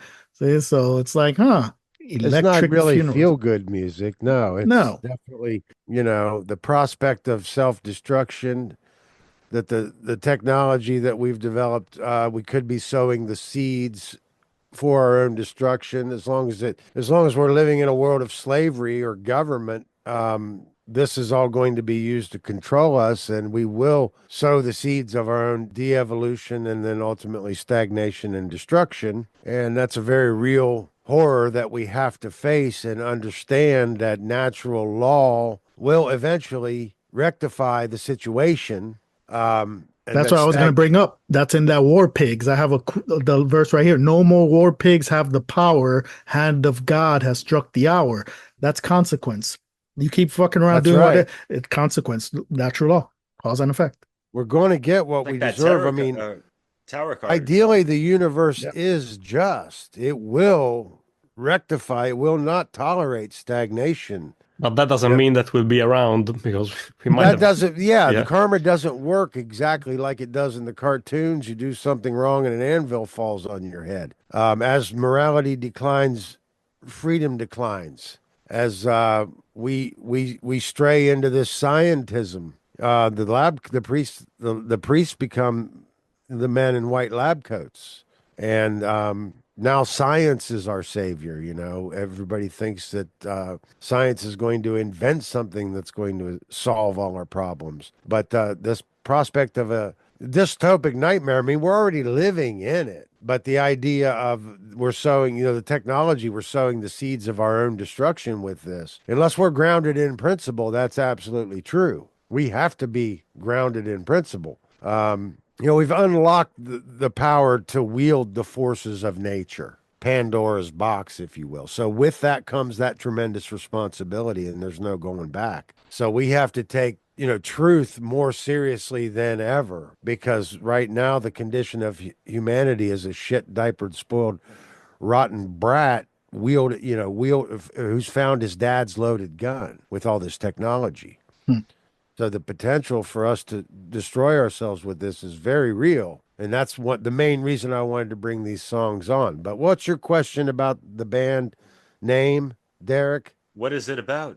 Okay, Sabbath, what is Black Sabbath? Okay, I have my take on this, and this is heavy duty, so here it comes. Simply stated, yeah. No worries. Okay, the Sabbath is original. Okay, the whole idea of the development of knowledge and science is driven by the need to put a finer point on time for purposes of agriculture. And all of the wealth of every great nation is really built on agriculture, particularly Egypt. But the idea of the Sabbath was about when to plant and when not to plant. So it's about crop rotation. So every 7th year you do not plant and rotate crops. And then that became preserved in the 7. So the 7-day week was designed to perpetuate, to remember the Sabbath, to remember when to rotate crops. But that is the foundation of all of the evolution of the Egyptian mythology. And because the evolution of the Egyptian mythology, beginning with stellar, venerating in the stars, then going into lunar, still in night sky, and then going into solar day sky, where it became fully corrupted, which is what we're in now, this corrupted solar cult, what we call the cult of the black sun. All of the institutions are infiltrated and corrupted, and there's a reason for that. We've strayed from source. We've strayed too far from ignorance. We've gone into socialism, and now man's ambition is to be the arbiter of truth rather than to discover and align with truth. So anything goes in that world. That's the devil's playground. And the Sabbath is still there. So if we have this black Sabbath, there was a meme online circulating with the Pope wearing a black Sabbath shirt. And I don't know if it's a deep fake or whatever, but it looks real. But the point is to understand if he really was wearing that shirt, whether he's in his college days or knows anything or not. We have to understand it's a very serious dilemma. If we don't understand the Sabbath, we are definitely on the road to destruction. So the black Sabbath is the Sabbath in the dark, the ignorance of the Sabbath, which is preserved in the Shemitah and the Jubilee in the Jewish tradition, which is originally stellar, but the modern Judaism is a corrupted solar aspect of a stellar cult, so this is what we're really dealing with. But this black Sabbath theology is a genuine threat. If we don't understand the Sabbath, we definitely will succumb to a dystopic, self-destructive fate. So I hope I said that right. I hope that helps everybody understand it a little bit better. And it's a very serious concern. I mean, it's hard for me to sit here and think the guys that started this band when they were young men back in the 70s understood all of this stuff. It's just like what we were talking about, these artists. How much do they really know? Are they just throwing out buzzwords? But they're trying to make you think, and that's what's important. They're trying to make you think. And, Black Sabbath probably was inspired by Mario Bava's Black Sunday with Barbara Steele, because back in the day, the foreign films, especially Italian films, they were allowed to show things and do things that you could not do in American cinema. So the Mario Bava films, especially with Barbara Steele, are very interesting, because they show a lot of ghoulish, fiendish stuff that you can't see in American film. And I think that was probably an inspiration for that band, those old Mario Bava films. But how much do they really know? Did the founders of the band Black Sabbath really understand how serious of a subject that was? I wouldn't think so. Not at that age. Bit hard to believe. They're still hitting on it. I mean, everything is a lot closer to us than we realize. Or the idea that you could take hallucinogens and have some download from the mothership, but then the drug wears off. The whole point is, if hallucinogens could do anything for anybody, it's going to wear off. It's a drug. It could activate unused parts of your brain. But ideally, we need to raise and activate those parts of our brain through knowledge. And the Sabbath is very important. It's preserved in the 7, which is preserved in the 7-day week. And if we don't, they've rounded that up to the 50. So now Jubilee means 50 instead of 49. So see, we have to understand that the Sabbath is about the 7, and the 7 is about the origin of Egyptian mythology, which is really the origin of all knowledge, all real science before science is corrupted. But it's driven by a need to put a finer point on time, driven by agriculture. So there's a lot to it. This is not an easy subject. And I'd say very few, if any, are ever going to give you that answer because they don't understand it. So anyway, that's enough about that. But thanks for playing those songs. I had a lot of fun being here today. And we're getting near the wrap. So let's go ahead. I'm looking at Derek's reactions here. The videos, his face is freaking classic. I want to throw on one of my final song. Here's the short one. You guys, Doug and Francesco, you saw this last week. I shared it with you. And synchronistically, there are elements of this that fit with the podcast stuff you were talking about. And it's like, damn it, synchronistic. All right, let me play this real quick. This is from the show from a few years ago, Broadway show that was a big hit, Hamilton, and it's a short clip, and it's called What Comes Next. It's kind of funny, but yet it has important little truths in there that we can pick apart here real quick. Let's share it. I'm loving the diversity on this show. It's awesome. Yeah, and yet diverse, but yet everything connects in one way or another, doesn't it? Yeah, bring it all home. I love it. That's it.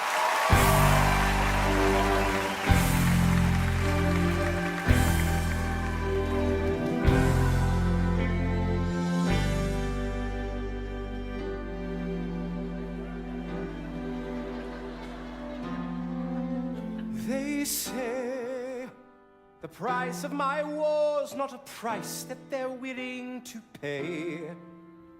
Insane! You cheat with the French, now I'm fighting with France and with Spain. I'm so blue. I thought that we made an arrangement when you went away. You were mine to subdue. Well, even despite our estrangement, I've got a small query for you. What comes next? You've been freed. Do you know how hard it is to lead? You're on your own. Awesome. Wow. Do you have a clue what happens now? Oceans rise, empires fall. It's much harder when it's all your call. All alone across the sea. When your people say they hate you, don't come crawling back to me. Da da da da da da da da da da da da da da da da. You're on your own.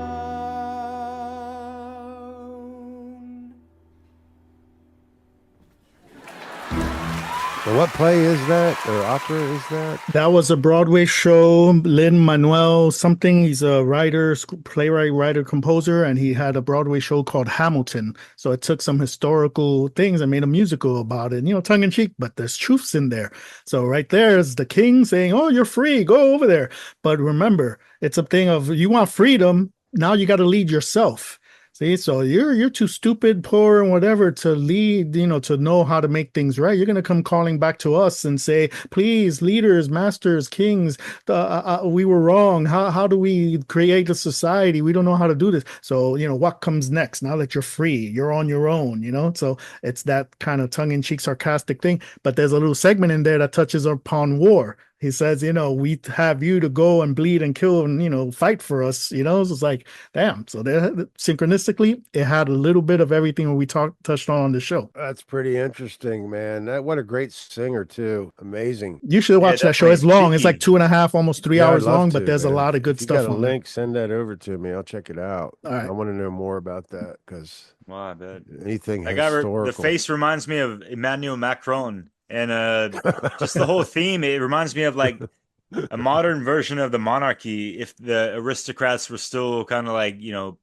pompousing around, if you will. So, yeah, it was interesting. And, you got that little arrogant flair, but, like the tongue-in-cheek, cheeky type of, truth, whispering or whatever, or more blatant if people have those ears more awakened to these things. Yeah, that's right? the Vizard of high culture. That they're wielding. That's the claim to be the most civilized, which is being used as a claim to, the most qualified to be the ruling class. Yeah, what are we gonna do? What are we gonna do without us? You're lost without us. And right now, since the people want them so much, I won't say that they are. Unfortunately, they don't have many causes to be concerned. I was just going to say how that leads to the propensity for decadence, like we saw in the Marie Antoinette in the French Revolution. Did I say that right? The decadence was hated and it became flamboyant. The decadence aspires all the way into flamboyancy and conceit, a demeaning, condescending attitude. There's a lot more to it, but it's also used as a claim to civilized, and everything else outside of our culture is beyond the pale barbaric. Therefore, if we come in and conquer you, we're doing you a favor, so to speak, kind of thing. There's a lot to it, you know. Well, in present day, the last few decades, that's Madison Avenue, that's Rodeo Drive, the chic, everything's, got to be Gucci or, the name brand, the class stuff, and if anything's Walmart off the rack, right. So it's that kind of thing too. Absolutely. Shit. Speaking of which, Francesco, prove me wrong, but the majority of European cities, the main drag, whatever, a lot of them are pedestrian friendly. But you have what Ivan said, like the Gucci's and like all the name brand stuff and like more the high end things to a good degree, whatever sprinkled in, but it's more of the main corporate conglomerates that occupy those high retail, high foot traffic areas, it seems. Well, definitely they're definitely there, yes. So I mean, as you were told, yeah, the pedestrian-only areas and stuff in the city centers. That's part of that chic, culture, because it's as you said, it seems it is that way. So I think over here that we've seen in the last decade or two the transition where gone are the days of the strip malls with mom and pop shops, especially thanks to COVID. Everything is the big box chain stores. So very rarely do you see individuals with their individual business, being their kind of success story where they build their business the ground up. And nope, now everybody's working for the man, either the Gates or the Waltons. That whole agenda was, that was the primary modus operandi, or the primary objective was to shut down mom and pop stores. And they don't understand that communism has fascism on top, and that everything consolidates into a corporate conglomerate. There's a lot to that. But going back to me driving Uber, a lot of my fares, the rides, I pick up people at their homes, take them to work, back home. But where is that a lot? Amazon. A lot of people Amazon. So all the freedom and independence, but everybody's working at the damn Amazon place. There's like about maybe 10 different Amazon distribution centers in my city here, but yet independence, freedom, it's one guy, Bezos, owning all this stuff, but yet freedom, right? Independence. And people don't see it. I'm like, look, this is Egypt again. The slaves, the pharaohs, and everybody go. I'm like, hey, I'm picking you up at home. I'm taking a slave from their home, from their slave quarters, dropping them off at the pyramids to do the work. Same thing. People are like, no, you're crazy. Yeah, strip it back again. We strip things back down to the basics, simplicity of it. Things are still the same as that. That's all it is. Yeah, you opened up a bit of a can of worms with that. I don't agree that the pyramids were built by slaves. But, but I understand the point that you're making. And yes, Egypt eventually did collapse under the weight of socialism and bureaucracy when the solar cult became corrupted. But that phenomenon happened in Babylon first. So I'm going to mention that. And, which in those times was really an extension of Egypt, but the sanctuary of the growth was happening only in the Nile Valley. Don't get me started on that. And that ties into that last song too, because that was the more recent at that time iteration of that King George or Henry or whatever, Alfred, whatever king it was. That's the same pattern, the same thing over and over again.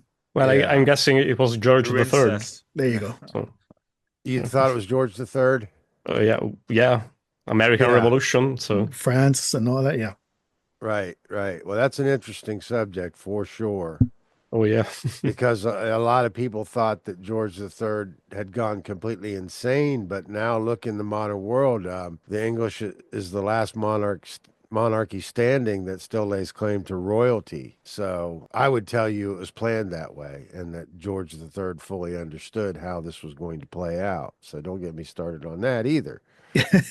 Okay, so let's get started on the final tracks here. What's taking us out? The final track, because we still have to play Justice. So let's go with Justice. Goddess Alchemy Project. This collective of femcs, if you will. They're dope. And just real quick, the corporate conglomerates, they can afford the strip mall places and like the high pedestrian. Because they're making you pay for it. A lot of mom and pop places cannot pay the rent for those places. They cannot occupy. They cannot, sustain that, longevity as, the billionaire back. And they're not meant to. Yeah, right. Yeah. We have to understand that no matter how we set up government, it's going to fail by default. And it's, we can't say the system is working perfectly for the system. It's not broken. It just doesn't work for us because it's an immoral position, and it's immoral. So therefore, as morality declines, freedom declines. Everything falls into the hands of the greedy ruling class that really isn't really interested in monetary or material gain. They're interested in power. That is their true religion, and they'll put on the vizard of any custom, culture, or otherwise to attain to that. Don't get me started, man. I'll go on a tirade. Yeah, but that's a good okay. So don't start. Song, let's let Derek get to the song. Okay, sorry for that.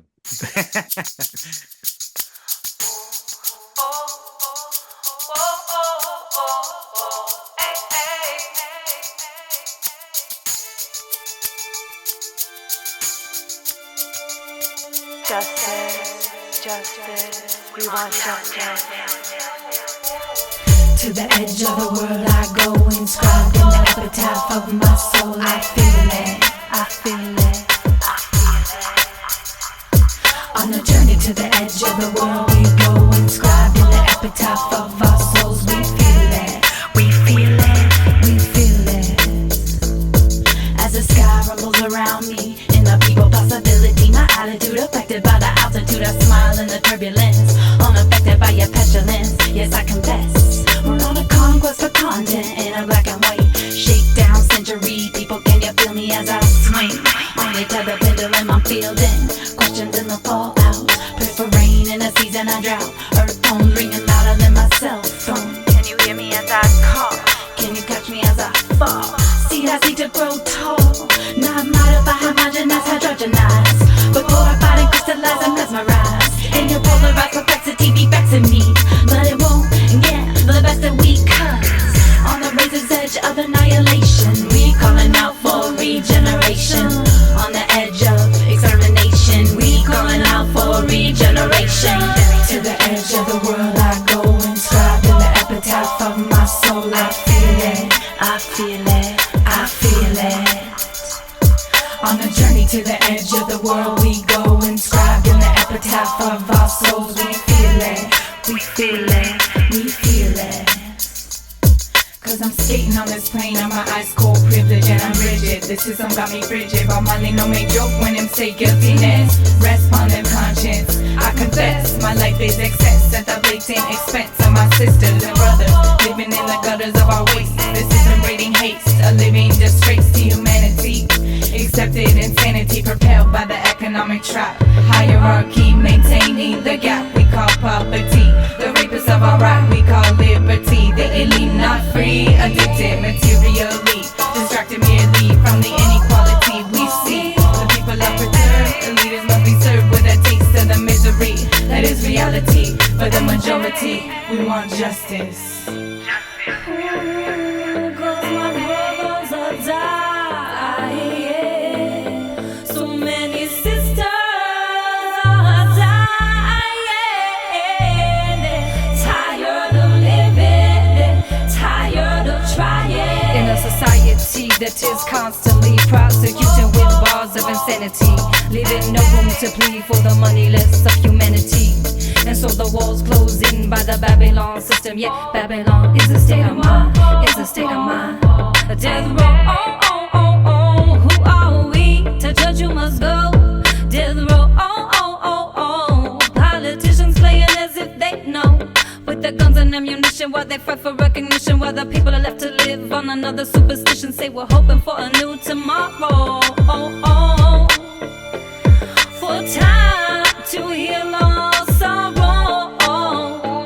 We want justice, yeah. We want justice, yeah. We want justice. Yeah, pretty cool. Douglas, Derek, did you guys like know that song? The lyrics were coming up, and everything we spoke about kind of fit in there. Like Jesus, exactly. Yeah. They said something about superstition in context of authority, and like Larkin Rose, his book came to mind. I was like, oh shit, Most dangerous superstition, belief in authority.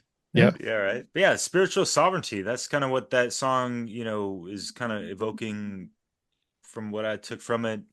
And yeah, there was like midway in the song, there's kind of like that, that feminine energy, those vibes of, kind of like they recognize and see what the fuck is, how shit's fucked up. And, they have that, weeping sorrow, and it's supposed to, invoke that energy for the divine masculine to fucking react and fucking do something about it. Well, I like the name of the band too. What was the full name? The Goddess Alchemy Project.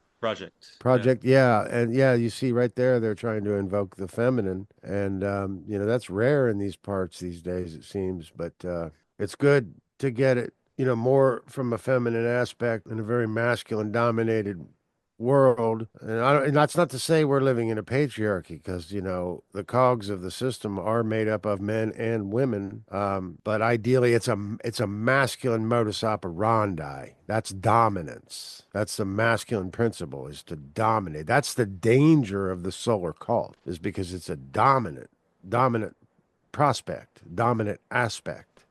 Every time I hear you say solar cult, I'm thinking of Michael Tsarian saying the cult of Aton. Well, it can be the same thing, because the Aton represents the disc, which is symbolized by the sun, and that's the pentacle, which is materialism. Day sky is material. We stray from the spiritual prospect of night sky. There's a lot to that stuff, but is it justice, or is it just us?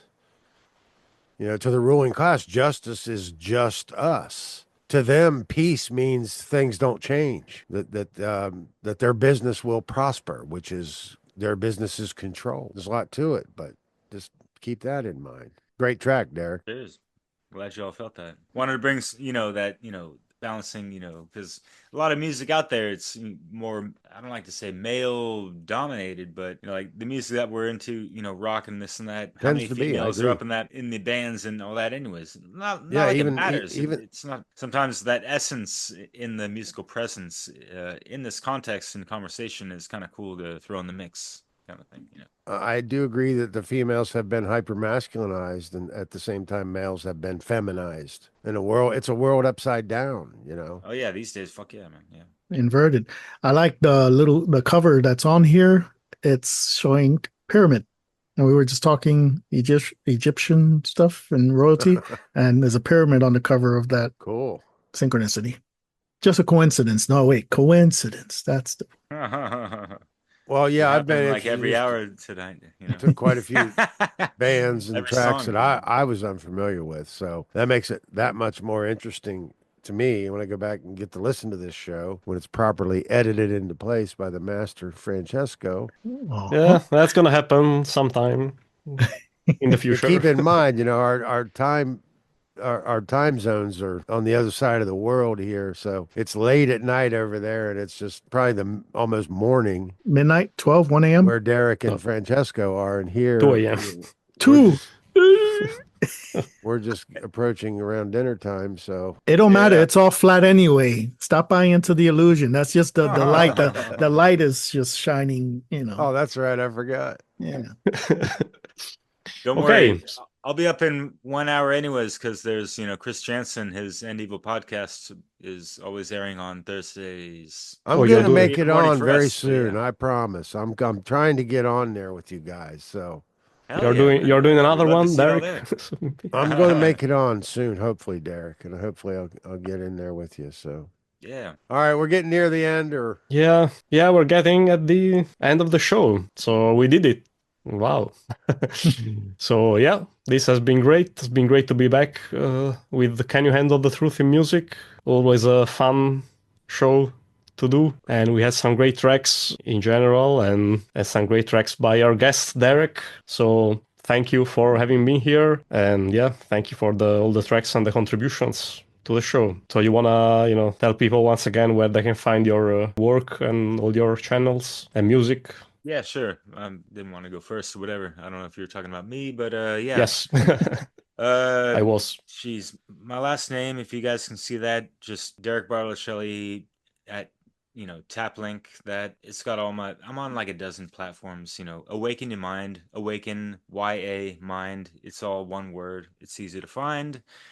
And need I remind or rewind that I'm also with Dissolving the Divide, One Great Work Warriors, Europe and Natural Law, and the Franco, stuff. So yeah, just getting into a lot of stuff, and I'll be around. And yeah, check out that last mix I put it like The Reckoning. Holy fuck, that's I was weeping every time I like lay down like serious edits onto that thing. It took me quite a while to compile and compose it and all that jazz. I'm not a musician. I'm more of a DJ that weaves in a good amount of times visuals, but just with lacing, like I mentioned in the beginning, audio samples like Mark Passio, Seth Boza, also who's on One Great Work Network, who designed the logo, by the way, one of them at least.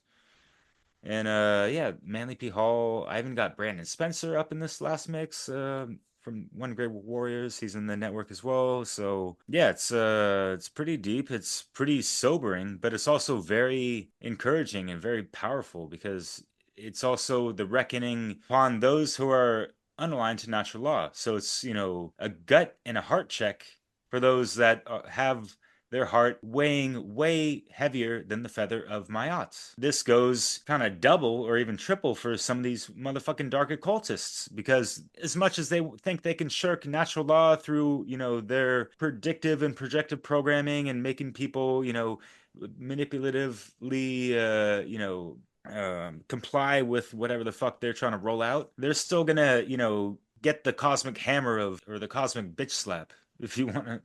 You know what I mean? As far as cause and effect is concerned. But we cannot wait on saviors, as far as I'm concerned. And we all just have to hold our own weight with the balancing scales.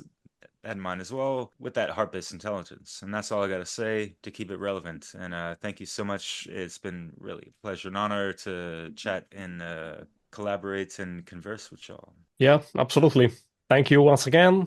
Thank you, Douglas, for being here with us for another show, for another musical show. So, well, yeah, I want to thank you and Ivan for having me on. It's been a real pleasure to meet you, Derek. I love what you do. You can find me at cubbyhole.com and on the One Great Work Network. And I'm on the Cubbyhole with Nate Cap and Brandon Martin. And lots of great content on the One Great Work Network also, where you can find Ivan and Francesco there also.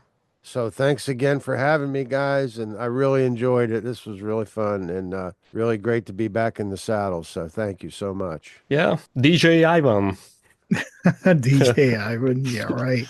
I forgot to get that scratch sound effect to play it, but no.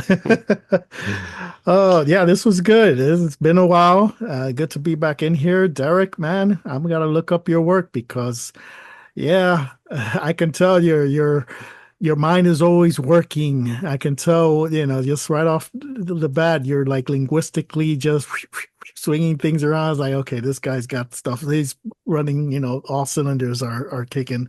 So I got to look up your stuff.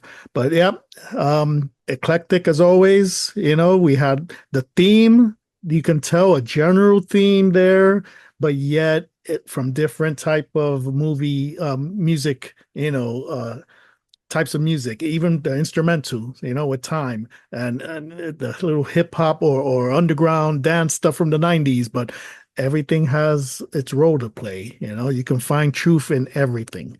So, but that being said, my work is still up for yourmindaz.com or One Great Work Network. Francesco, once he gets this put together, I'll throw that on there, and who knows?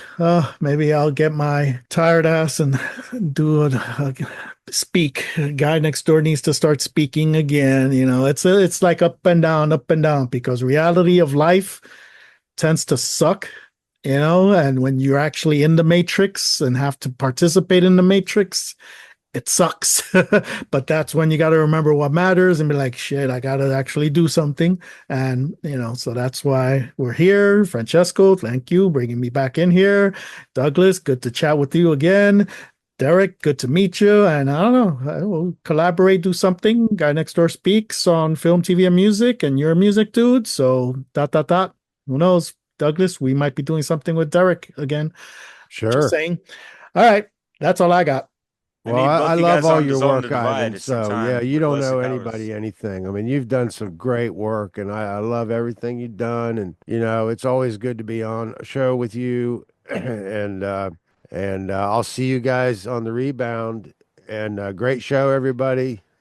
Been a real pleasure. So I'm going to say goodbye. I was going to say, I would love to have both you guys on Dissolving the Divide. We already had Francesco with, you know, Leslie Powers and I. We have our show, which is great. And yeah, got to figure out ways to bridge the gaps and keeping that natural law intact. Yeah, I'll catch up with you there pretty soon, Derek. So, you know, I'm rebounding, you know, I'm almost ready to do some serious stuff. So I'll be in touch for sure. See you guys soon. Okay. Okay, very well. That said, we can go ahead and close. Good night, Douglas. And well, good night, everybody. All right. We are living in a time when society defines what is fake is real and the truth is a lie. The government will punish you for stepping out of line, cause telling the truth's a felony, honesty is a crime. And this is how I feel, down with the fake, long live the real. Y'all know the deal, down with the fake, long live the real. It's a logically and morally twisted topic to visit this. Living in fear of authority and imprisonment. It's making a profit off a poverty-stricken citizen. With not a pot to piss in, and still it's common to witness it. It's got us gobbling off with nonsense and gibberish. Innocence and ignorance are not synonymous, idiot. Knowledge is infinite if we were properly listening and not constantly bickering over little shit. Contradicting conscious living, I'm a hypocrite. I opted to become a cog in the system which is cognitive dissonance. I wasn't positive, but since adopted this discipline, acknowledging as an optimist, my options were limitless. I've got initiative, so I couldn't give a shit if you think the world is flat or round or a pyramid. I can still flip it, swapping the top of it for the bottom and spin the bitch on my fingertip. Build the bricks for the real to We are live. living in a time where society defines what is fake is real and the truth is a lie. The government will punish you for stepping out of line, cause telling the truth's a felony, honesty is a crime. And this is how I feel, down with the fake, long live the real. Y'all know the deal, down with the fake, long live the real. Society's conspiracy, they charging me with heresy. Terrorists, what they call me, cause the truth is all they hear from me. Where did we learn that the way the world turns is by making fake money? That's the way the world burns. The dollar is a counterfeit, no matter the amount of it. Monopoly money, the Fed took the value out of it. Society is blinded by these tyrants in suits, turning fake into real and the lies into truth. Corporations ruined everything around me. Creams, you asleep if you believe in the American dream. It's a nightmare, the government, they hearing our screams. They silence them with violence and divide us at the seams. Wake up, it's time we bring back the realness. Y'all know the deal, all my real cats will feel this. Down with the fake, only the truth can deliver us from the ignorance and the lies that imprison us. We are living in a time where society defines what is fake is real and the truth is a lie. The government will punish you for stepping out of line, cause telling the truth's a felony, honesty is a crime. And this is how I feel, down with the fake, long live the real. Y'all know the deal, down with the fake, long live the real. The spirit and diesel, we bring it down to the fake. We represent for the people with every breath that we take. We know that fear is a prison and bravery's a decision. So we sharing our vision and change the way that we live in. Shaking the system, DNA were mainly made for the mission to break the tradition of slaves, trained to play the position. A frame of mind refraining from the place of a victim. I aim to say that we're winning instead of wake up and listen. Speaking the truth to separate it from the fake and the fiction. So I ain't gaining permission to claim an opinion. I'm able and willing with an educated brain and committed to creating a stable place to live and making a difference. The pages we flipping, we take to the stage and we ripping the microphone when we spitting the type of poems that you listen to. When they change the way you think, then you change the way you live. Yo, with spirit, let them hear it while we do it. We are living in a time where society defines what is fake is real and the truth is a